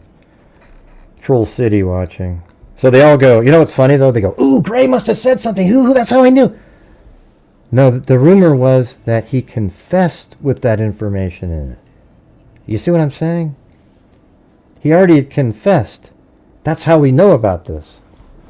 People are crazy. That's what the problem is. They're low IQ. That's why they believe something when... If somebody shows you something and gets rid of the years on the dates, then there's something wrong with them. That means they're tricking you.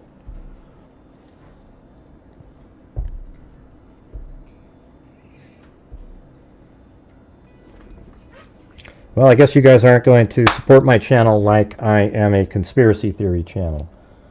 I was hoping to see that, see what it looked like. Bellhop, receptionist at... Yeah. When in the Kanika Jenkins case, these lunatics on social media are the same, because during the Kanika Jenkins case, I was the bellhop, I was the person at the front desk, I was the 911 operator, I was the security guard, I was virtually every single person, because I wasn't following the script that they all wanted me to do. I just looked at the information and had all the surveillance footage, because I paid money to get the surveillance footage under their Freedom of Information Act, and me and a few other people just looked through the whole thing, and there was nothing, you guys, absolutely nothing in that case. She walked into a freezer by herself, but if you didn't believe it, somehow you're part of something.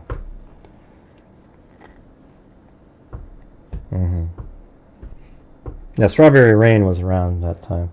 Oh yeah, and by the way, okay, see, listen to this one. You guys want to hear how it works? This is what people like me have to deal with. Watch this. So, because Kanika Jenkins was killed in a freezer, or, that's where she died, right? They said that she was, that it was for organ harvesting, And one of the people goes, ooh, look, there's a scar. They must have taken it.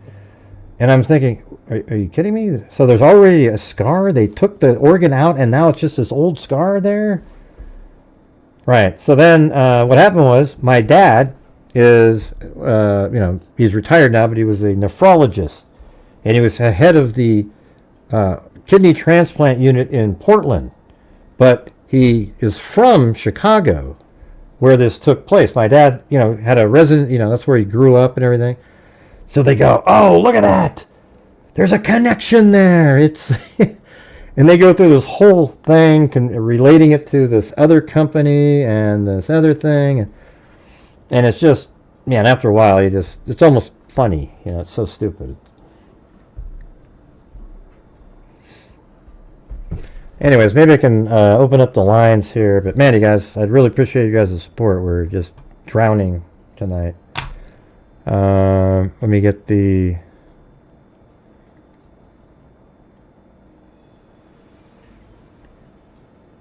Where is it? Oh, yeah.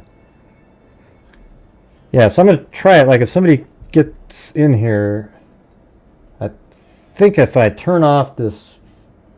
We'll just test it out. I need somebody to try it. So here we go. Go ahead and call in. We'll pin that one. That is the StreamYard link. Look at that. I'm a DNA detective. Are you? Why does everyone say botched case? I know it's not botched at all. They just don't have as much as they could have had. Why does everyone say botched case? I wouldn't bring branches to lab. They didn't bring the trees with blood either. Does lost tip equals botched? Right, that's what I mean. Exactly. Yeah, exactly. Yeah, it's like, who cares? They screwed up by not having more information, but what they have is already so damning. So are you an actual forensic genetic genealogist? I'm a DNA detective. Do you do that?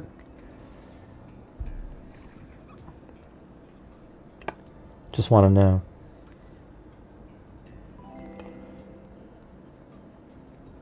TNX for your dedication to Abby and Libby. Well, thank you. Not totally botched. No, but it's not botched. It's not even totally anything. It's not even close to totally. It means that they missed out on some opportunities.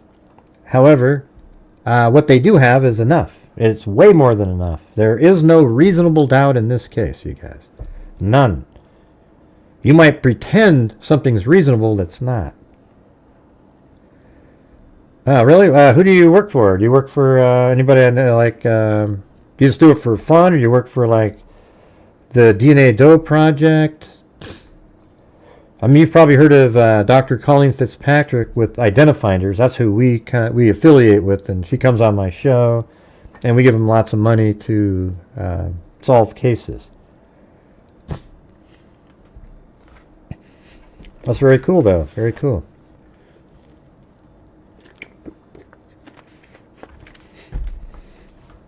We're all pretty versed over here in DNA because of her. I know how it all... I don't know, I actually had classes from one of the DNA people that works at DNA Doe Project, I think. And she showed me how to do it. I got all the way... I was looking into myself, Oh,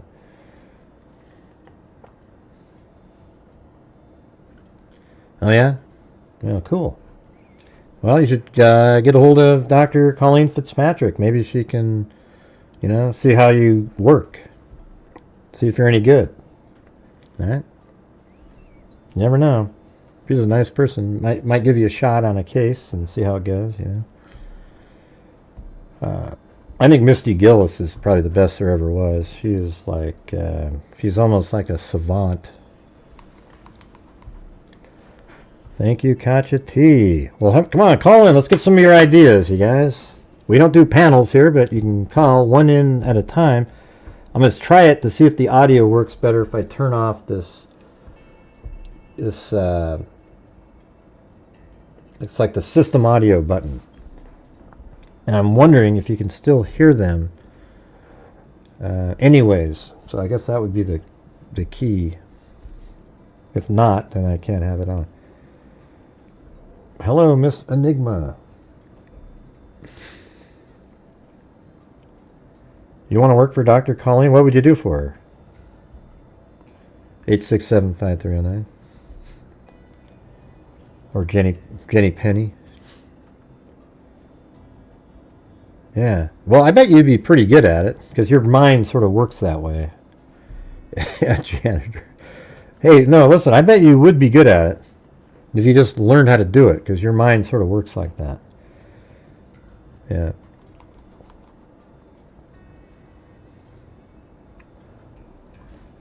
Hey, thank you, Leah Cash. Somebody call in. I know it's not the phone number, but you just click on that StreamYard link. You don't have to have your image on the screen. You can just use your voice. What are you feeling right now? What are you feeling? What's going on?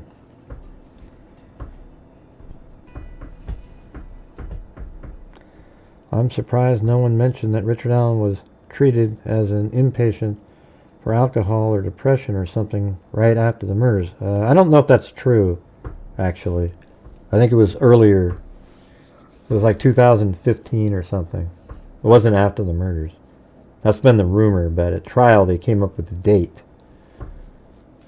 I don't know, though. It could be because there's two separate events. There was one where the cops went over to the house and he got institutionalized.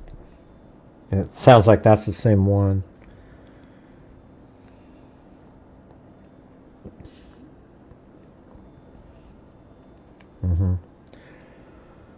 You know what? I feel pretty calm, actually. I think I'll start getting nervous, when there's a verdict and we're waiting. But I have faith that the worst case scenario is a hung jury.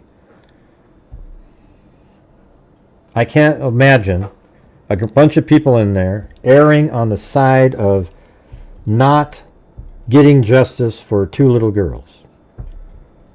I can't imagine that would be so I think the default here is guilty, but there's people that are like, I don't know. And there's people that are just like, no, come on.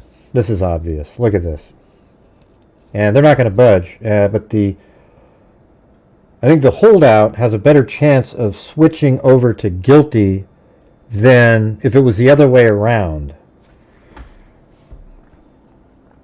Like, for example, if there was two holdouts for guilty and the rest were not guilty, those two holdouts for guilty are not going to change their mind no matter what. Because there's no way in hell you would just cave in and allow the killer of two girls off.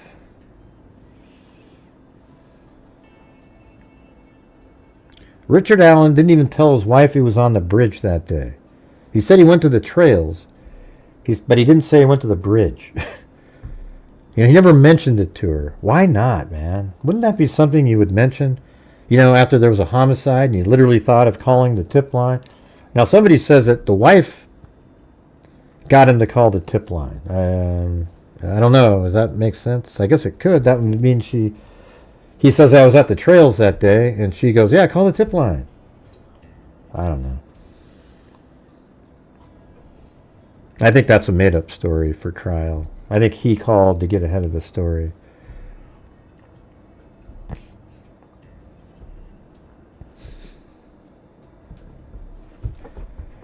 think he's really angry that he just allowed... Yeah.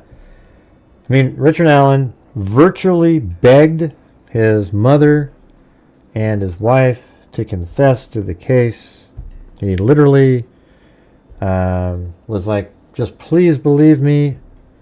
And none of them would. And I think you could make an argument, if you get the right psychologist in here, you can make an argument that him not being able to unburden himself, get the release needed to confess, that contributed to his psychosis. In fact, I bet you could argue that. And I guarantee you there's somebody out there that alone, because he wasn't able, so it was his stress that could have been released, and then that built up into a psychosis. And I actually think that is why. If he did get psychosis, it's because of that.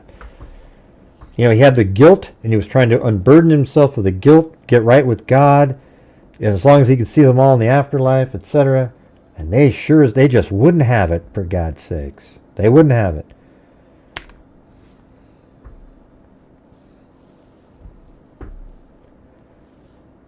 Yeah, so I'm only going to give you, I'll do the poll again, but there's only two options.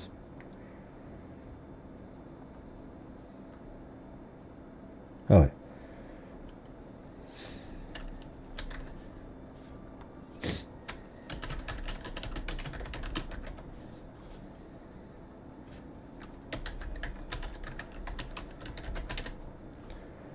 There we go. Right there. Alright, we are $39 away from me being able to gift 5 memberships. Alright? Very close, very close.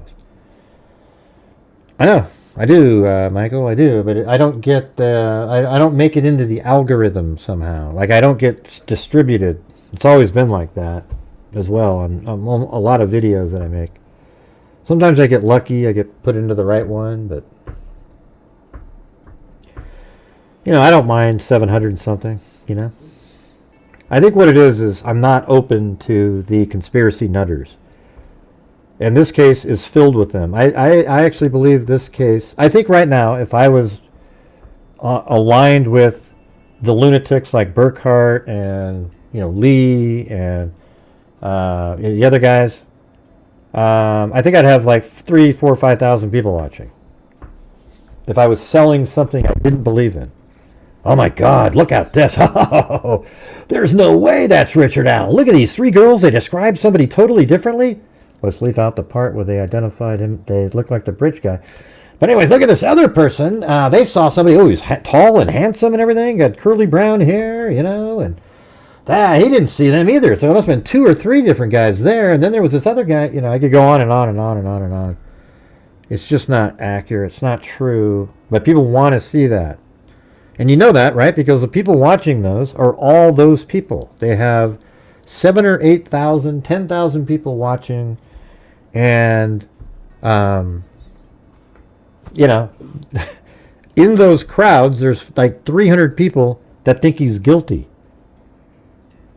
And maybe they come over here after they watch that or something. You know, it's wild, you know, but, yeah, so right now we have 79%. We'll just keep voting, everybody. We've only got 145. By the way, we only have 378 likes. That is ridiculous.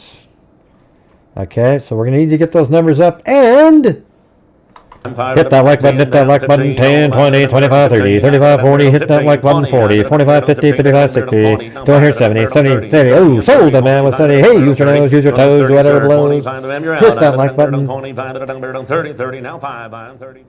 hit that like button, 10, 20, 25, 30. Easiest thing in the world to do is hit the like button. Use your nose, use your toes, whatever blows, hit that like button. Yes, it's very simple. When you go into a show, just hit the like button just for the hell of it.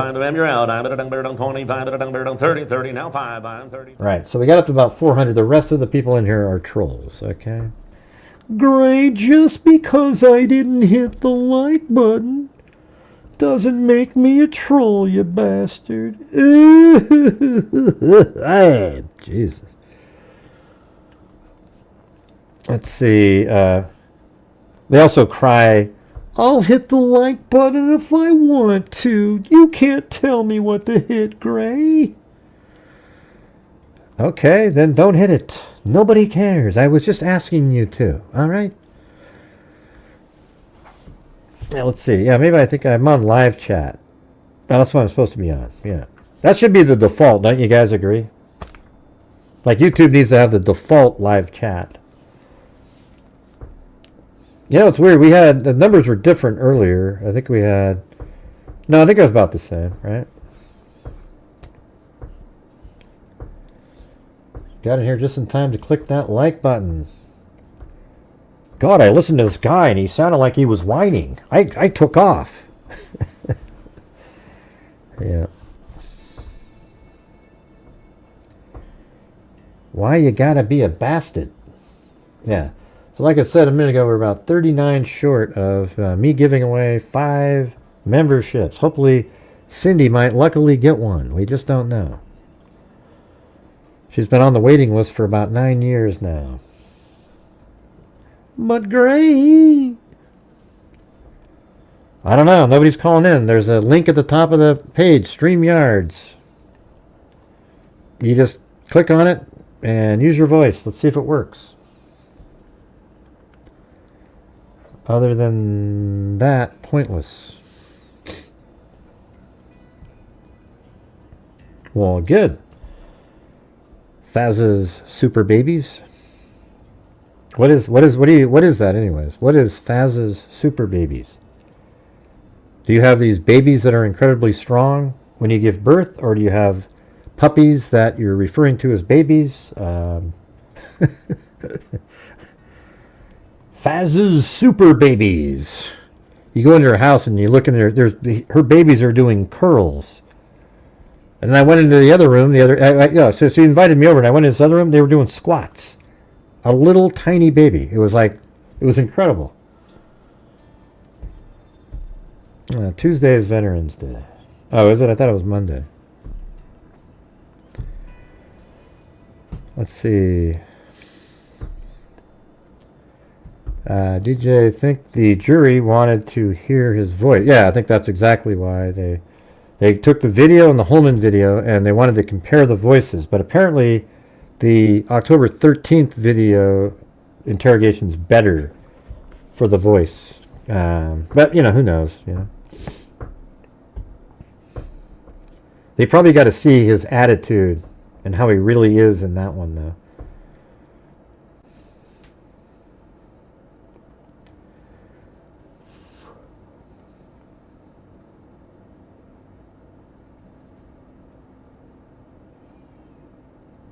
What are you talking about, Rob? Oh, I would assume they know if it's him or not. They were also interviewed by... What does that even mean, man? It's just like... It's Monday, and on my calendar, right. They will deliberate Monday no matter what. Yeah, so I think they're, even on a holiday, they're in there. Can he sue if he's found not guilty? Well, he can do a civil suit for maybe his treatment inside, you know, if there's anything there. I think he would lose it, actually. I think he's treated exactly the same. And he was put in there for his own protection and for the protection against himself. And then it's his behavior that led to anything that was strange, like he spit on people. Everything was fine for Richard Allen. He was eating, he was reading books and exercising. And then he confesses to his wife and mother. And then, don't you know, the very next day, he starts drooling on a shirt after his wife had talked to his attorneys, and they caught a hold of him, too. Katja T. Was Richard Allen ever found with... No, I don't think so. I don't think so. Now, there's something that's kind of interesting to watch, though. Oh, that's the Koberger hearing. Look at that. I have him zoomed in. Look at that, you guys. Look at that. Isn't that interesting? Like, you can get a much better shot of Koberger in this courtroom. But I have it all. It's right there. I was just trying to get an open sequence here, though, because I'm going to put the video of... Oh, and by the way, this is the picture of the 126 at the bench. These are the two sisters. So there it is, 126, February 13th, 2017. And it was a screen capture at 2:05, it looks like, whatever day this was. But the image itself was taken on February 13th, 2017 at 1:26 p.m.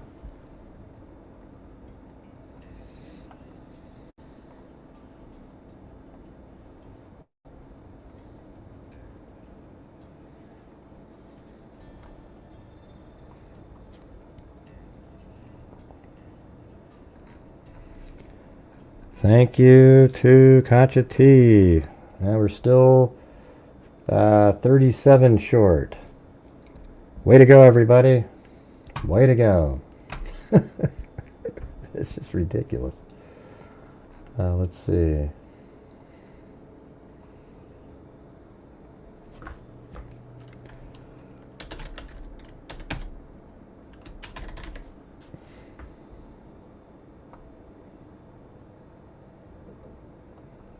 Let me get that one where his wife walks up to him in his car. This one right here.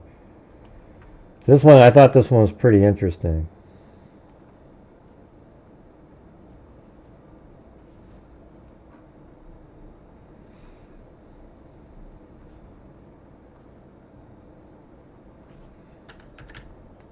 See, look at that. She comes up on him in his car, right?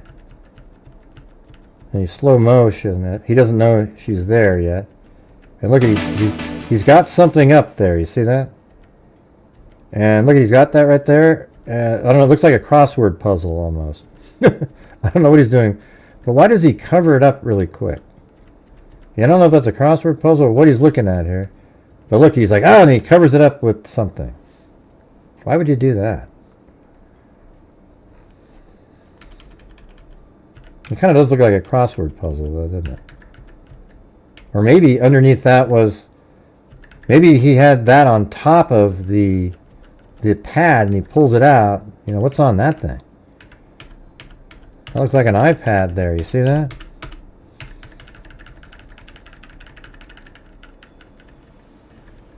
Yeah. See that face he's making right there? Does that look like he is subservient to his wife?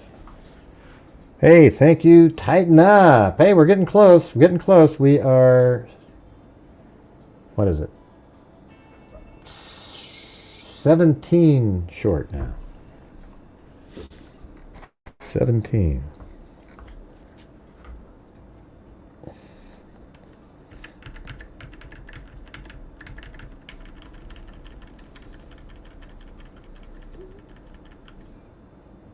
This is what it sounds like right here.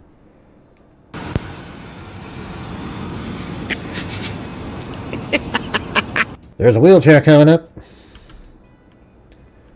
God, you know what? I wouldn't be surprised if she had something to do with his mental decline.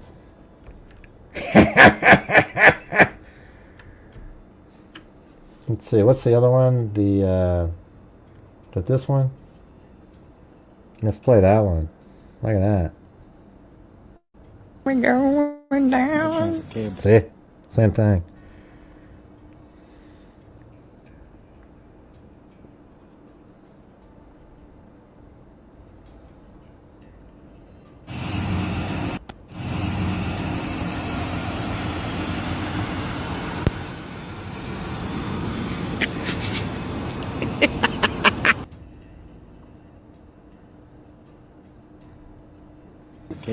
Hey, thank you, Heidi MJ. Snap. I'm gyrating, but 7 away from 5 memberships that maybe Cindy J will get one. Hear that? Hear that? Listen. It's not gonna snap. Cable snaps.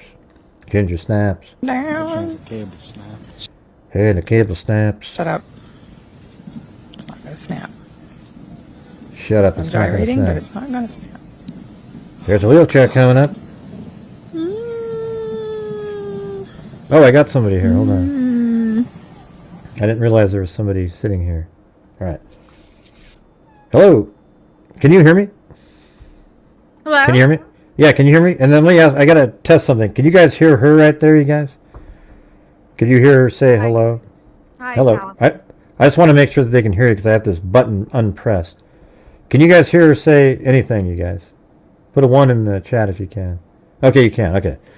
There you go. I think that's better. There's no echo for you or anything like that? For me? Yeah, I think it sounds pretty good. I have you muted. What do you mean? Well, if I'm I muted, have you would. muted on YouTube, so I just have you. Oh, but I think it's also something else. There's this button. Like, let me see. If I press this button, am I echoing now? Do you hear me? You're not echoing. Oh, yes, now you are. Okay, all right. Now I'm not, right? Right. Oh, cool. Okay, great. So I think I just figured out it was my fault, all those echoing calls. Okay, so what do you got? What do you got? Who's this? It's Allison. My name's Allison. All Allison right. Galvani. Yeah. Regarding the sketches seeming to be inconsistent, I think there's not enough appreciation about how much harder it is to describe a person than to recognize them. Okay. I just wondered what you thought about that. Well, say that part again, because what happened is they were all hearing you echo, and I had to fix something, but I think it's fixed now. Oh, okay, sure. So, regarding the sketches seeming to be inconsistent, I think that people don't consider enough how much harder it is to describe someone than it is to recognize someone.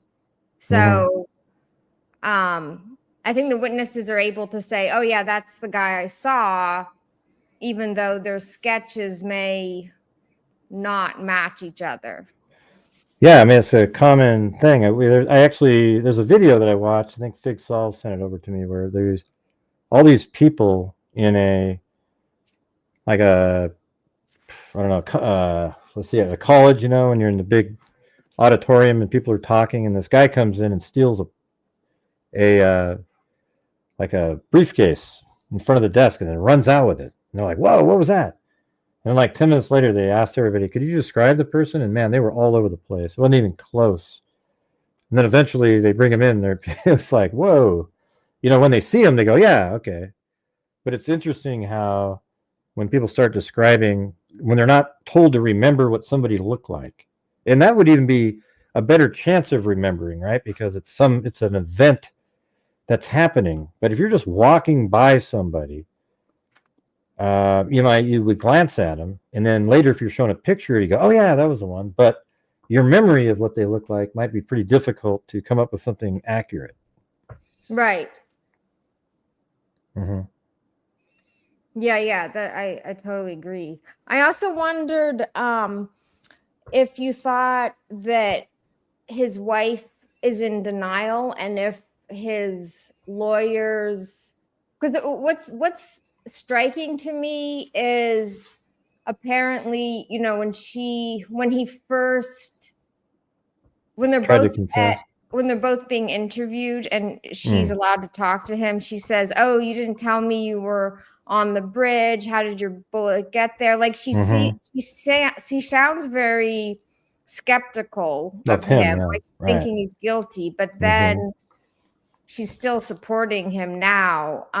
So I Right. wondered, is Well, she I'm in? kind of wondering if his attorneys sort of convinced her, I mean, I don't know, because early on she must have been skeptical, and then it seemed like she was sort of leaning that way for a while, and then she started showing up more to his hearings, and I think the attorneys were like, hey, we really don't think he did this, and she's sort of buying into it because they're going down the whole Odin route and everything. And then they get him to start acting a certain way in the prison so they can use that too, and they probably sold that same mumbo jumbo to the wife, and now she kind of believes it too, and they're all just kind of, you know I bet you anything the daughter thinks he's the killer, and I bet you he also, or she probably believes it deep down, but is kind of just going with it. But man, what a ridiculous thing to do, man. Just, I mean, I know people are married and stuff like that, but how can you defend somebody if you even have any sort of belief at all that they have something to do with it? So I don't know. You still there? Yeah, I'm here. Uh, Yeah, I think denial is really powerful and cognitive dissonance. She's probably experiencing yeah. cognitive dissonance, which is, Right. really powerful. Well, that's what a lot of the people on YouTube who believe Richard Allen's the is completely innocent. Whenever you show them something that is completely opposite and antithetical and literally proves that they're wrong, they have cognitive dissonance. They don't have the ability to understand. Um, they're just it's too much for their brain to handle. So they just go with the flow of what they've always believed, like the tunnel vision of, oh, yep, he is absolutely innocent. Here's why. I heard on this one show somebody said this and that, and it just gets old. I mean, I'm so frustrated with this case at this point, and the people on social media. Yeah, I think people are just ignoring or rejecting. Yeah, willfully ignorant. They're being willfully ignorant, is what they're doing. Right. They're refusing to acknowledge evidence that contradicts their beliefs. Which Do you think being willfully ignorant is sort of to protect yourself from cognitive dissonance? That's what it yes. feels like. Yeah. Uh-huh. Although I don't see why I see why psychologically his wife and daughter and mother, his or anyone that loved him would be in denial, but I don't see why like the public in general would. So that's confusing to me, except that Yeah. conspiracy theories. It's the rage, man. It's all the rage. The conspiracy theory, you're only cool if you're a conspiratorial person in this case. The rest of us are you just believe what the police tell you, man. No, I believe what the facts tell me. Okay. Yeah. So, you got any more? You're quiet. You're quiet. Are you thinking about something? Are you reading chat, or what are you doing? I don't know. I'm just thinking about what you're saying. Oh, okay. Let's see. So what do you think is going to happen on the for the verdict? What do you think? I find it really disturbing that it's, what are we, like 2 days into deliberations? There's a lot of it's yeah, there's so many cases recently, like the Murdoch case, for instance, or cases we thought were relatively complicated. Juries decided it within a couple hours, like basically the amount of time it would take to go to the bathroom and then take the vote. So I'm worried it'll be a hung jury. I can't see that he would be found not guilty, though. So I think, it's either guilty or it's a hung jury. I'm also worried about how much, because like the prosecutors don't necessarily need to try him again if it's a hung jury. So, but well, they're going to though. They're Sorry? going to. Well, they are going to try him again if it's a hung jury. I asked. Oh really? Okay, good. Yeah, okay, that's reassuring then. Yeah. And there's no way to leave somebody. And the next time around, all you got to do is here's what the prosecution needs to do is spend 90% of their time convincing people that he's bridge guy over and over and over again. And it's like, you just got to keep doing it and doing it and doing it. Because once he's bridge guy, he's already guilty of felony murder. Then you move down and then you start putting in the other stuff. That's what I would do. Because that's really, well, I'm just saying, when I do this show and my presentation on the animation, everybody's like, oh shit, yeah, that's him. Yeah, and that's what the jury needs to have in their mind. Like, oh my God, that is him. And all this other noise about, well, the three girls saw one in all black, the other all blue, the other one said, well, that's because they all saw one person, but they described him differently. However, when shown the picture of bridge guy, they said, oh yeah, that's the one we saw, right? So that's all that matters. And then you just work down all the way to Betsy Blair at the bridge, and he's right there, exactly where he's supposed to be, standing on platform 1, exactly where he's supposed to be at exactly the right time. And then he's also the same person in Libby's video. And there you go. Once you get that all locked in, and you do it in a way where it's irrefutable, then the jury has no, and then everything else falls into place, right? Because then you can accept the fact that the bullet found at the crime scene, especially since he admitted to ejecting a bullet. Then you can say, yes, okay, that is from his gun because that is him. He's bridge guy. So therefore he likely brought the girls to that scene. So of course that would be his bullet. And then he also has information on who the killer with those. So then all the things get locked in. It's a simple case. Once you convince people of that he's bridge guy with the timeline. Yeah, your timeline and your demonstrative, I think, shows it pretty definitively. Did the prosecution not have anything like your demonstrative? I think they had a map, and he sort of pointed at stuff. But I think you need the animation or something like it, where you're, even if you've got a board on the screen and an overhead projector and you're moving pieces around, right? And you show, and that would work too. Like have almost like a Monopoly board, and you move it around and you move these little pieces and you put the three girls over here. Then you bring in Betsy Blair, and then here's the bridge guy. He walks down the trail, So I think that would work. But they did something like that. They had a map and they pointed. I don't know if that's quite as good, but yeah, there's no reason I wouldn't have thought that they could show your animation. I mean, I feel like you should be an expert witness. Well, the thing is I have done it in case. I did one in New York for an animated elevator incident, and I was all there ready to go, but I didn't have to testify because even the defense team, when they watched it, said, yeah, that's accurate. We don't need to, I didn't need to be there. So I sat there, and then I got to go all the way back home. But, I went there for the trial. And so, but in this case, though, it might be hard for me to make it because I'm so boisterous on how that information makes him bridge guy. So it's like, at trial, this is what would happen. The video would be introduced as a demonstrative aid, and they'd say, I don't know, I might even have to be there or something. And they'd say, like, so how did you create this thing? Well, I used I'd go through the whole thing.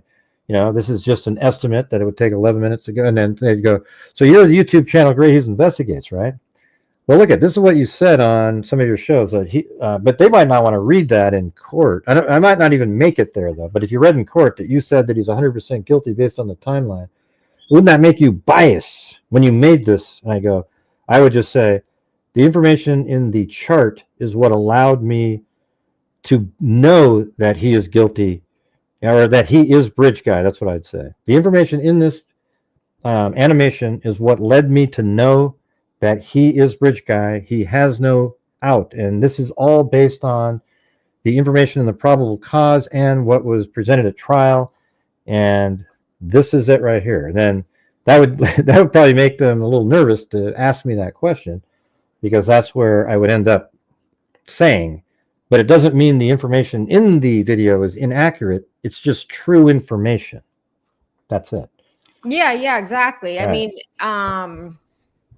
it's only jurors that can't have bias, expert witness, as you said, like you. Mm-hmm. But they would try to word it like that and try to discredit me. No, but that's a great answer that you just gave. Yeah, that's how you would answer it. And as a matter of fact, I got coached in answering the question for that case too. And it was crazy. This guy, the prosecutor, took me out to dinner. We had a few drinks, and he sat there and he goes, "Okay, this is how it's going to sound to you." Yeah, man, it was like, holy shit. I was like, I felt like I was being interrogated by like the FBI in the middle of, he was like, so you really want to please your clients, right? Yeah, so you do anything it took to make a video that supported your client, right?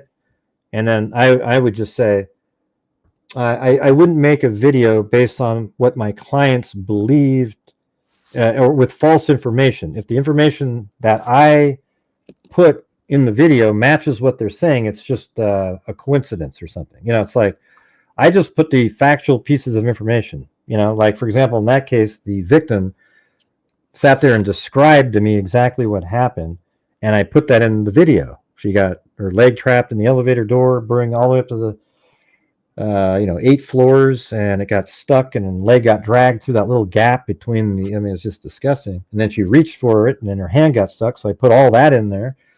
And, they didn't need me to be in there. So I don't know. You just have to word it, I guess. But it's really difficult to pressure these questioners when they're really trying to be, the adversarial person, and they go right after you over and over quickly, and they want you to answer, and, Yeah, I think it is hard. But as you said, the animation speaks for itself. If they can attack your data, but yeah, exactly, they could attack what's in there like that. But I would just say, well, I'm making a demonstrative aid for the prosecution, and they believe that his vehicle drove by the Hoosier Harvest store at 1:27 and parked at the abandoned CPS building, backed in. That's why I have the car doing that. Then he said himself in the interview with Dan Doolin. So I would just go through the whole thing like I do with all you guys. And by the time it was over, they'd be like, oh, shit. Probably shouldn't have asked this guy any questions. Probably just, they'll end up saying they should have just allowed it. Because I would go through the whole thing. I would just go through, he said he went to the Freedom Bridge first, and he passed 3 girls. Here are those 3 girls. Now, here they were at the bench. So I would be starting off with the bench. 12:43. I'd make it much longer. I'd start with the Bree or whatever at 12:25 at the Freedom Bridge, and then all the way, later 12:43 at the Monon High Bridge, and then back at 1:26 at the bench on their way out. Then he passes Richard Allen, because he said that was him passing the same 3 girls. And I would just do the whole thing, what he said, and then he said he went to the Monon High Bridge and he went to platform 1. Well, then you just have him walk straight from the Freedom Bridge to the Monon High Bridge. And it takes, they say like 14 minutes, but I think if he's walking quick, it'd take 11. Right? 14 works too, though. So 11 minutes, and he's right there, and then Betsy Blair gets out, and, once you put all that together, there's no refuting the, general timing of anything, they wouldn't be able to do anything. It is what it is. It's all verified by witness statements and cameras. So there you go. Right, right. Mm-hmm. Right. Well, do you have anything else, or what else are you thinking about? Well, I think you've probably made this point already, but psychosis is often like presented indicating that the confessions aren't accurate, but on the one hand, like psychosis is often linked to high periods of stress, which is consistent with, I think you'd be under much more stress if you were guilty of this crime, and right, than if you weren't, and you were confident that there was nothing that was going to, like he originally said, he wouldn't confess in his police interrogation. He wouldn't confess to something he didn't do. He didn't seem like a meek person then. He was really defensive to the police, and yeah. Anyway, if you're really guilty, it's like traumatic to be finally confronted with something you thought you'd gotten away with for many years. Yeah, but I think one of the things, I'm not sure what you have a background in psychology or anything, or no. Yeah. No, so I'm an epidemiologist. You're what? An epidemiologist? Oh, like for epidemics. Or epidemic. Yeah. But I use modeling. So like I appreciate your like I use computational mathematical modeling to analyze. Yeah, I'm sure yours is way more complex. I just look at a time and go, oh, but in this case I made it like I think every I think I was something like because it's 30 frames a second in my program. So I think I made it every 10 seconds was a second. 10 frames was a second. So I have it quicker, sped up. Because you don't want to sit there on a demonstrative thing and watch from 12:43 till 1, hell, even like 2:35, 3 o'clock. You're sitting there watching these little tiny dots moving. So you got to have it sped up where it, makes it to the, certain time frames when it matters. Yeah, I think your analysis is so persuasive because of the simplicity, and there's no other interpretation for the timeline once, right. and the locations once. Yeah, nobody's ever called in. Last night we had a troll try to do it where he comes in and he's already like, oh, you're shadow banned, and I'm sitting there telling him these things, and he has these other like completely irrational responses of something that is not like extremely unlikely to occur, to explain something different than the reality. And that's what it's weird when people do that. Whenever they do that, they're just they're trolling at that point. Yeah. I almost wish the judge had allowed the Odinism defense, because it's so ridiculous. They would have laughed at it. Yeah. I think so too. Except you know what the problem is though. So if they let that in there, there's people that believe that shit, and so they would have started adding, wow, so that Fields guy, he said if they found spit, I have an explanation for it. Wow, and this guy's like mentally ill, and it's like they would go through this whole thing and bring in this professor. And what I think what should have happened at trial was it should have been the prosecution, since it wasn't allowed, should have had a one-timer to be able to say, and by the way, you guys, these clowns of attorneys, they actually said that this crime was committed by Odinism, these people wearing horns on their heads, and now they're pinning it on this guy named Brad Weber because they weren't allowed to talk about it here. Isn't that wild? That would obviously open the door for it, but it seems like you should just be able to throw that in there because it's disgusting that all of a sudden now they're trying to pin it on Brad Weber because he was driving by at a certain time because they didn't have the ability to bring up their main people, the Odinists. Yeah. But yeah, I think it might have had an effect of laughter. Like, are you guys kidding me? Odinist? Yeah. I've laughed at it. I can tell you that. You still there? Yeah. Yeah, No, we need. I need the verbal cues every once in a while. You know the. Yeah. Well, I don't want to interrupt you. Oh well, you've been really good at that. Yes. I'm not interrupting. I mean, yeah. Another thing I wonder, but this is, because I think he disposed of the phone. Ironically, there's well over a dozen phones found at his house, but not the one from that year. And Yeah, that should be an incredibly damning piece of circumstantial evidence that phone is missing, and there's no record that phone was even anywhere active that day. I think they should have asked him because he said he was on a stock ticker. I wonder if they could have subpoenaed, like if it was Robinhood or whatever the stock ticker was, to see was he logged in at that time.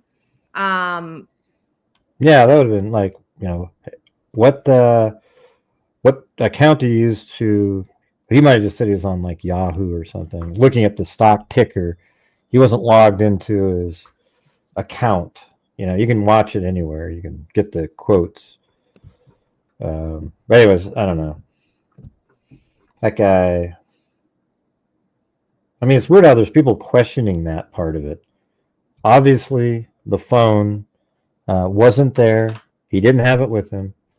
It doesn't exist anymore. Now, he can't even remember where he put it.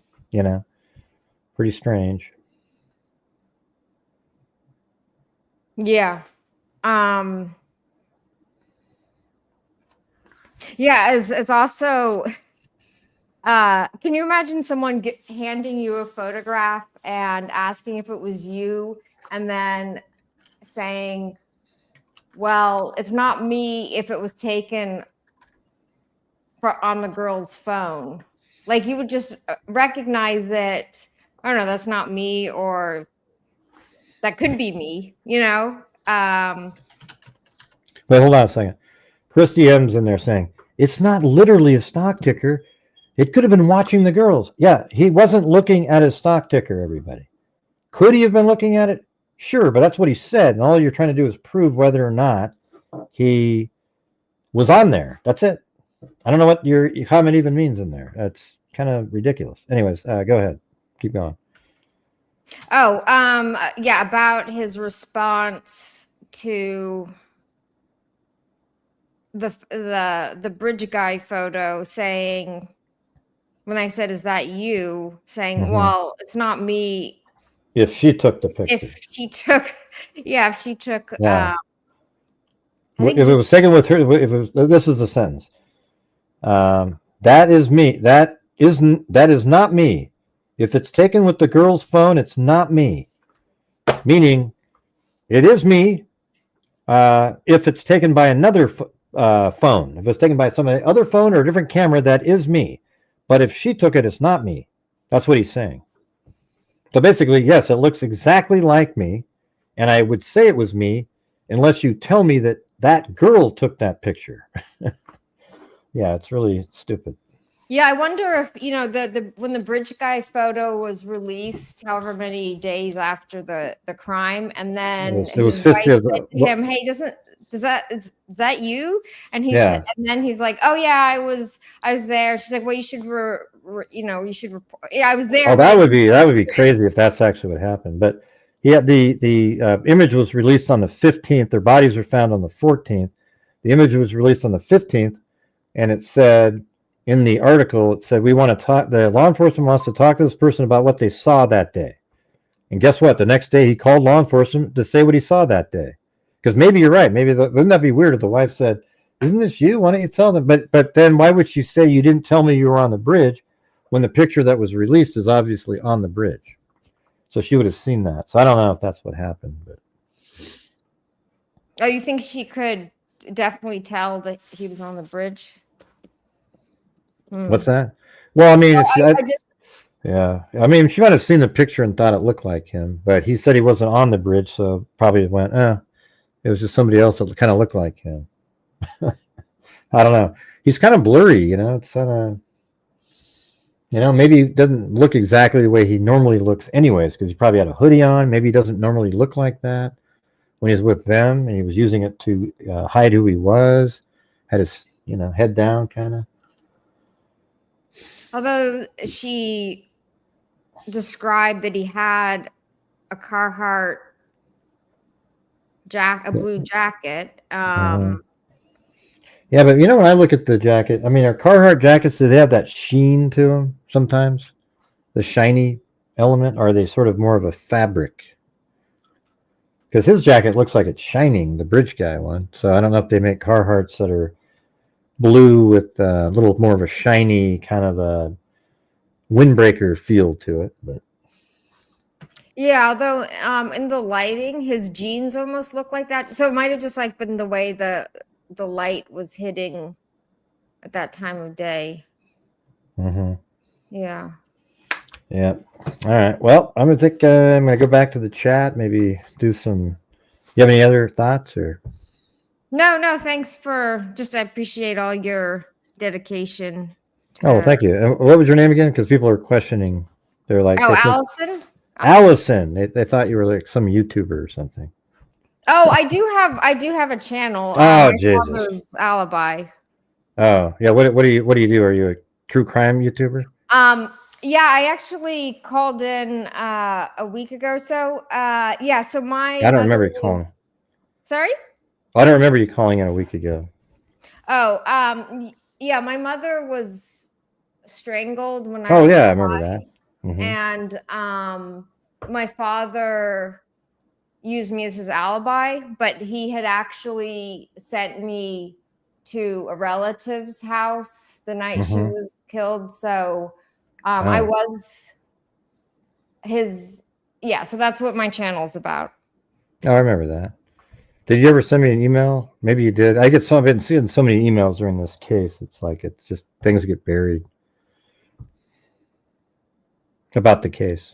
But anyways, all right. Well, thank you for calling in. If you want me to take a look at your mom's case, it'd be cool to look at it, see what's going on. Sure, I'd be really grateful for that. No, thank you. Well, cool. Well, thanks for calling in. Appreciate it. Okay, take care. You too. Bye-bye. Bye.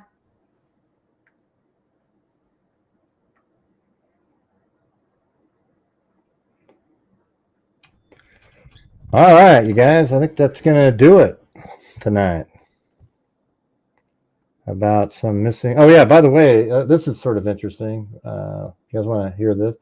Another nurse in Oregon. It's pretty crazy. Same hospital and everything. Here, look at this. This is pretty interesting. Police release new details in murder investigation of Portland nurse killed while on vacation in Hungary.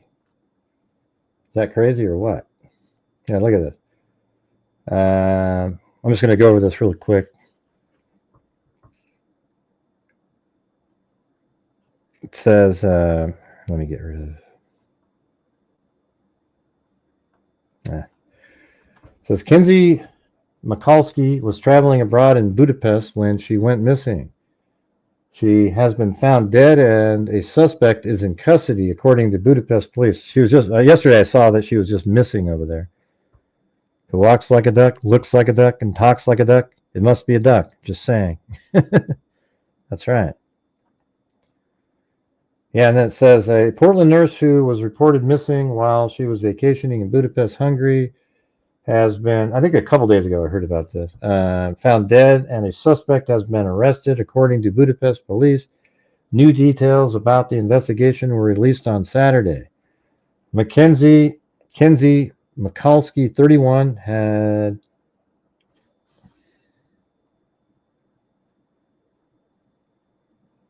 what do you mean?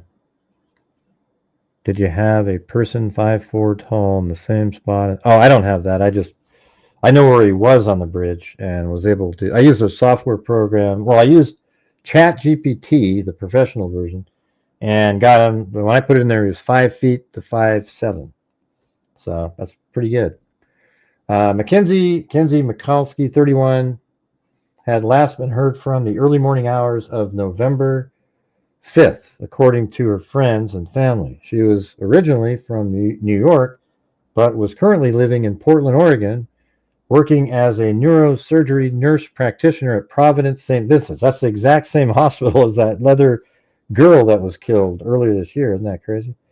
She'd been with Providence since 2021. On Friday, detectives from V District Police Department in Budapest reported in a news release that Mikulski had been found dead and a suspect was arrested. Friends of Mikulski confirmed that information with WGRZ, a news station in Buffalo, New York. The news release, translated from Hungarian to English, said the suspect confessed and showed police where he hid Mikulski's body. I mean, how shitty is this, man? She goes on a vacation over there. Maybe we can try focusing on this one really quick, you guys, instead of giggling. Let's see. The news release, translated from Hungarian to English, said the suspect confessed and showed police where he hid Mikulski's body. Teresa City Police came into sight of a man with whom the missing girl was seen in several nightclubs. 37-year-old Irish citizen, MLT, was identified, and so it's an Irish person, apprehended outside an apartment in District 7, the Hungarian press release said. Life Protection Division detectives questioned the Irishman as a suspect in a manslaughter, who confessed and showed police where he had hidden the woman's body. He was taken into custody and an arrest was initiated. On Saturday, Budapest police shared more details about what happened in a news release, saying the man put Mikulski's body in a suitcase and drove to a wooded area outside Budapest where he hid her body. The man drove back to Budapest where he was arrested. The man confessed to killing Mikulski but called it an accident, of course, right? Budapest police said. The investigation showed that the man searched online for phrases like, "What happens after a person is reported missing?" and "How do the police handle missing person cases?" according to Budapest police. Crystal Sorenzo, a friend of Kenzie's for more than 20 years, described her as very pure-hearted person, and I think that's her right there. So probably this one, yeah.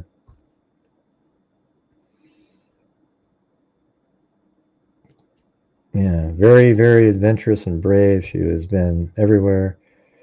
I think she liked getting in there and seeing how it all worked. It was a very upfitting job for her. The people of Providence are deeply saddened by the news of the death of Mackenzie Mikulski. Yeah, what's going on, man? Jesus, it's just such a shitty planet at this point. Hopefully we'll get that fixed coming up here in a few months. Huh? Anyways, sad outcome in that one.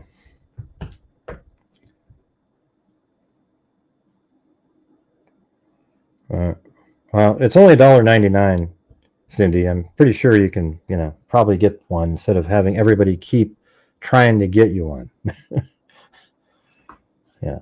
Anyways, what do we got here? It says, Heidi MJ, yes, however, I saw someone with the YouTube channel climb over the end of the news section to walk. Yeah, people do that all the time. You can still go over there. But anyways, hey, it's great, though. Everybody's trying to get you their membership, so we're, still raising funds, so I guess that's good.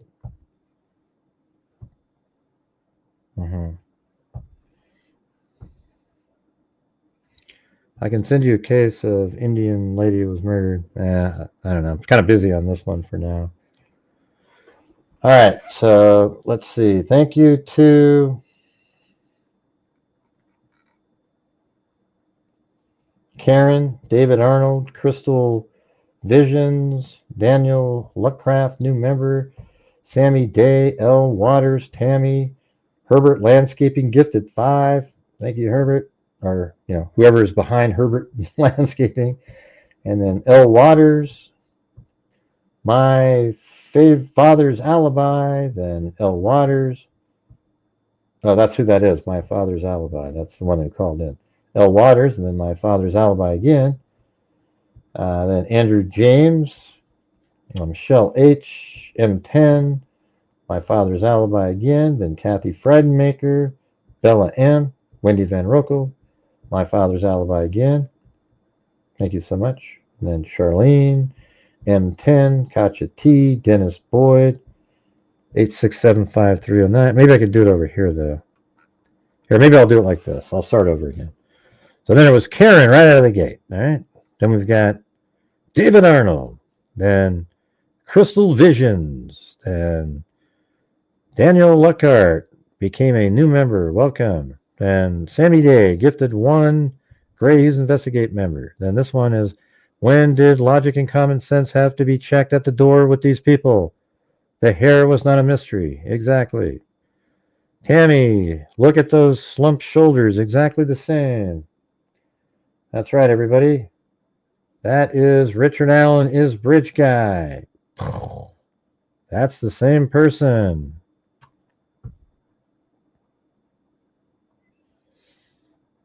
All right. Then we got Herbert Landscaping, gifted 5.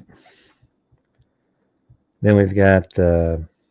Waters, Gray. Did they ever discuss what was said sometime earlier that Kathy thought he called? Nah, I didn't hear any of that. I think that was just a rumor. My Father's Alibi.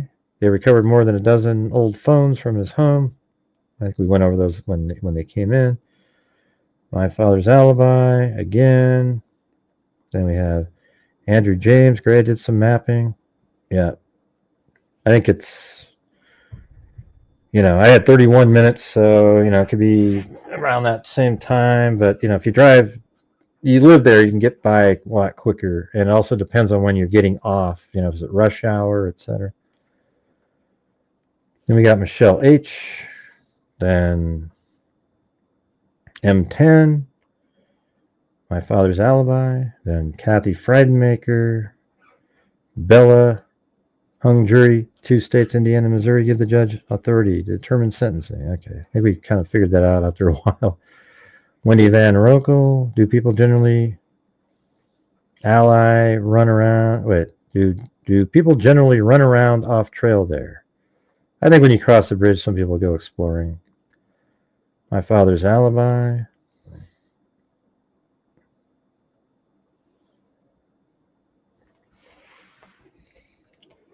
Then it was Charlene. I honestly believe was premeditated. Yeah, I think so. I think he went there, either way, if he went there to see Abby and Libby or he was just hunting, he went there deliberately to kill somebody that day. Let's just say the jury thinks he was crazy during prison confessions. They can't get around BG evidence. Right. Nor the information. And what was interesting is the defense witness, the psychology person, when asked, can a person who is under psychosis tell the truth? And they said yes. Okay, so even if he's crazy, that's why he was able to give an information with only the killer would know. Katja T, then Dennis Boyd, 8675309 was trying for a wave. Then we had Mothra, then Heidi MJ, then Katja T, and then Charlene. I could never stand by my husband if he did something like that. Sick. Cassidy, had law enforcement not made so many mistakes and he had not been treated so improperly, in my opinion, if you took out that's if you believe he was treated improperly, and that if you believe that they did make some mistakes. So yeah, obviously, but the mistakes hurt them. That's it. And then we have Andrew James. I would like to hear the interrogations. I've heard Alan comes off very well. Have you guys heard that? that Alan comes off very well in the interrogations? Anybody? Because I haven't heard that at all. Leah Cash, gifted 1 membership. Charlene S. Charlotte Denny, thank you. Jacqueline Young. And Jeff with the Australian cat eye. Then I'm a DNA detective. Then we have CET62. Thanks for your dedication. Well, thank you. Katja T. Leah Cash. Katja T. What Richard Allen ever found with... Nah, I don't think so. Was he ever found? Nah. I don't. If he was, I think it'd be a bigger part of the case. Tighten up. And then we've got... and thanks, Tighten Up. And Heidi MJ. Mountain Jam 71. Man, I remember that name from the past. It's been a long time. Nikki Zubs gifted a membership. Nikki Zubs gifted another membership. Quizzy Cowgirl gifted a membership. And Makes Me Wonder gifted a membership. They're all trying to get Cindy J.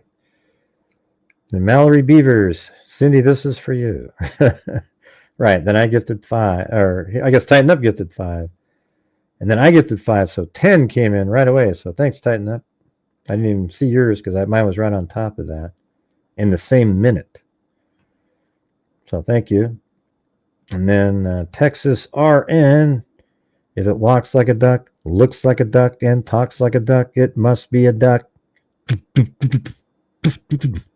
Walks like a duck and it... If it walks like a duck and it looks like a duck and it talks like a duck, it must be a duck. Did you have a person 5'4" tall in the same spot? I didn't do that. But because you don't have the side rail, I had to put it in. Employee of the Month, gifted a membership. And we have Mrs. Matt Murphy. All right. All right, guys. Well, thank you very much for being here.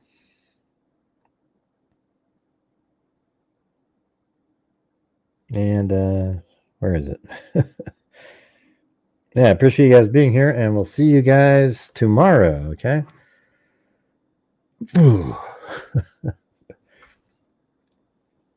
Yeah, so long day today. We'll see you guys tomorrow at some point. I might try to go do something different, maybe golf in the rain. Sounds great, doesn't it? All right, thank you. We'll see you guys later. And as I always say, until next time, be safe out there. Yeah, I've been doing How's this that? true crime thing for quite a while I now. got to fix the audio. Hold on. And during this whole time, I have not seen one person that is a crime dissector, projector. I'm a certified human lie detector. Gonna get ya on a stretcher if you try and play me like an old projector. Crime sector is my nectar. Professor Gregor's gonna give another lecture. Crime collector, freak connector, and I'm always gonna be a pup protector. Fool deflector, interceptor, and I'm meaner than a spectre with a vector on his pector. With all respect, y'all, just remember I've a temper fucking checked ya. I have no agenda, I'm no pretender, and I'll serve it to you straight without the blender. And in the end, I'm gonna send ya on a mission to reveal the true offender. Yeah, so I'll just get right back to work. All right, everybody? Thank you.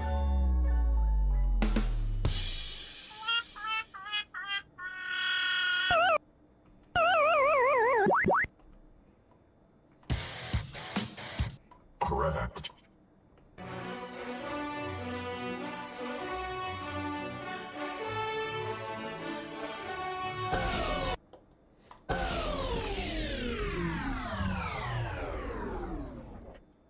Correct.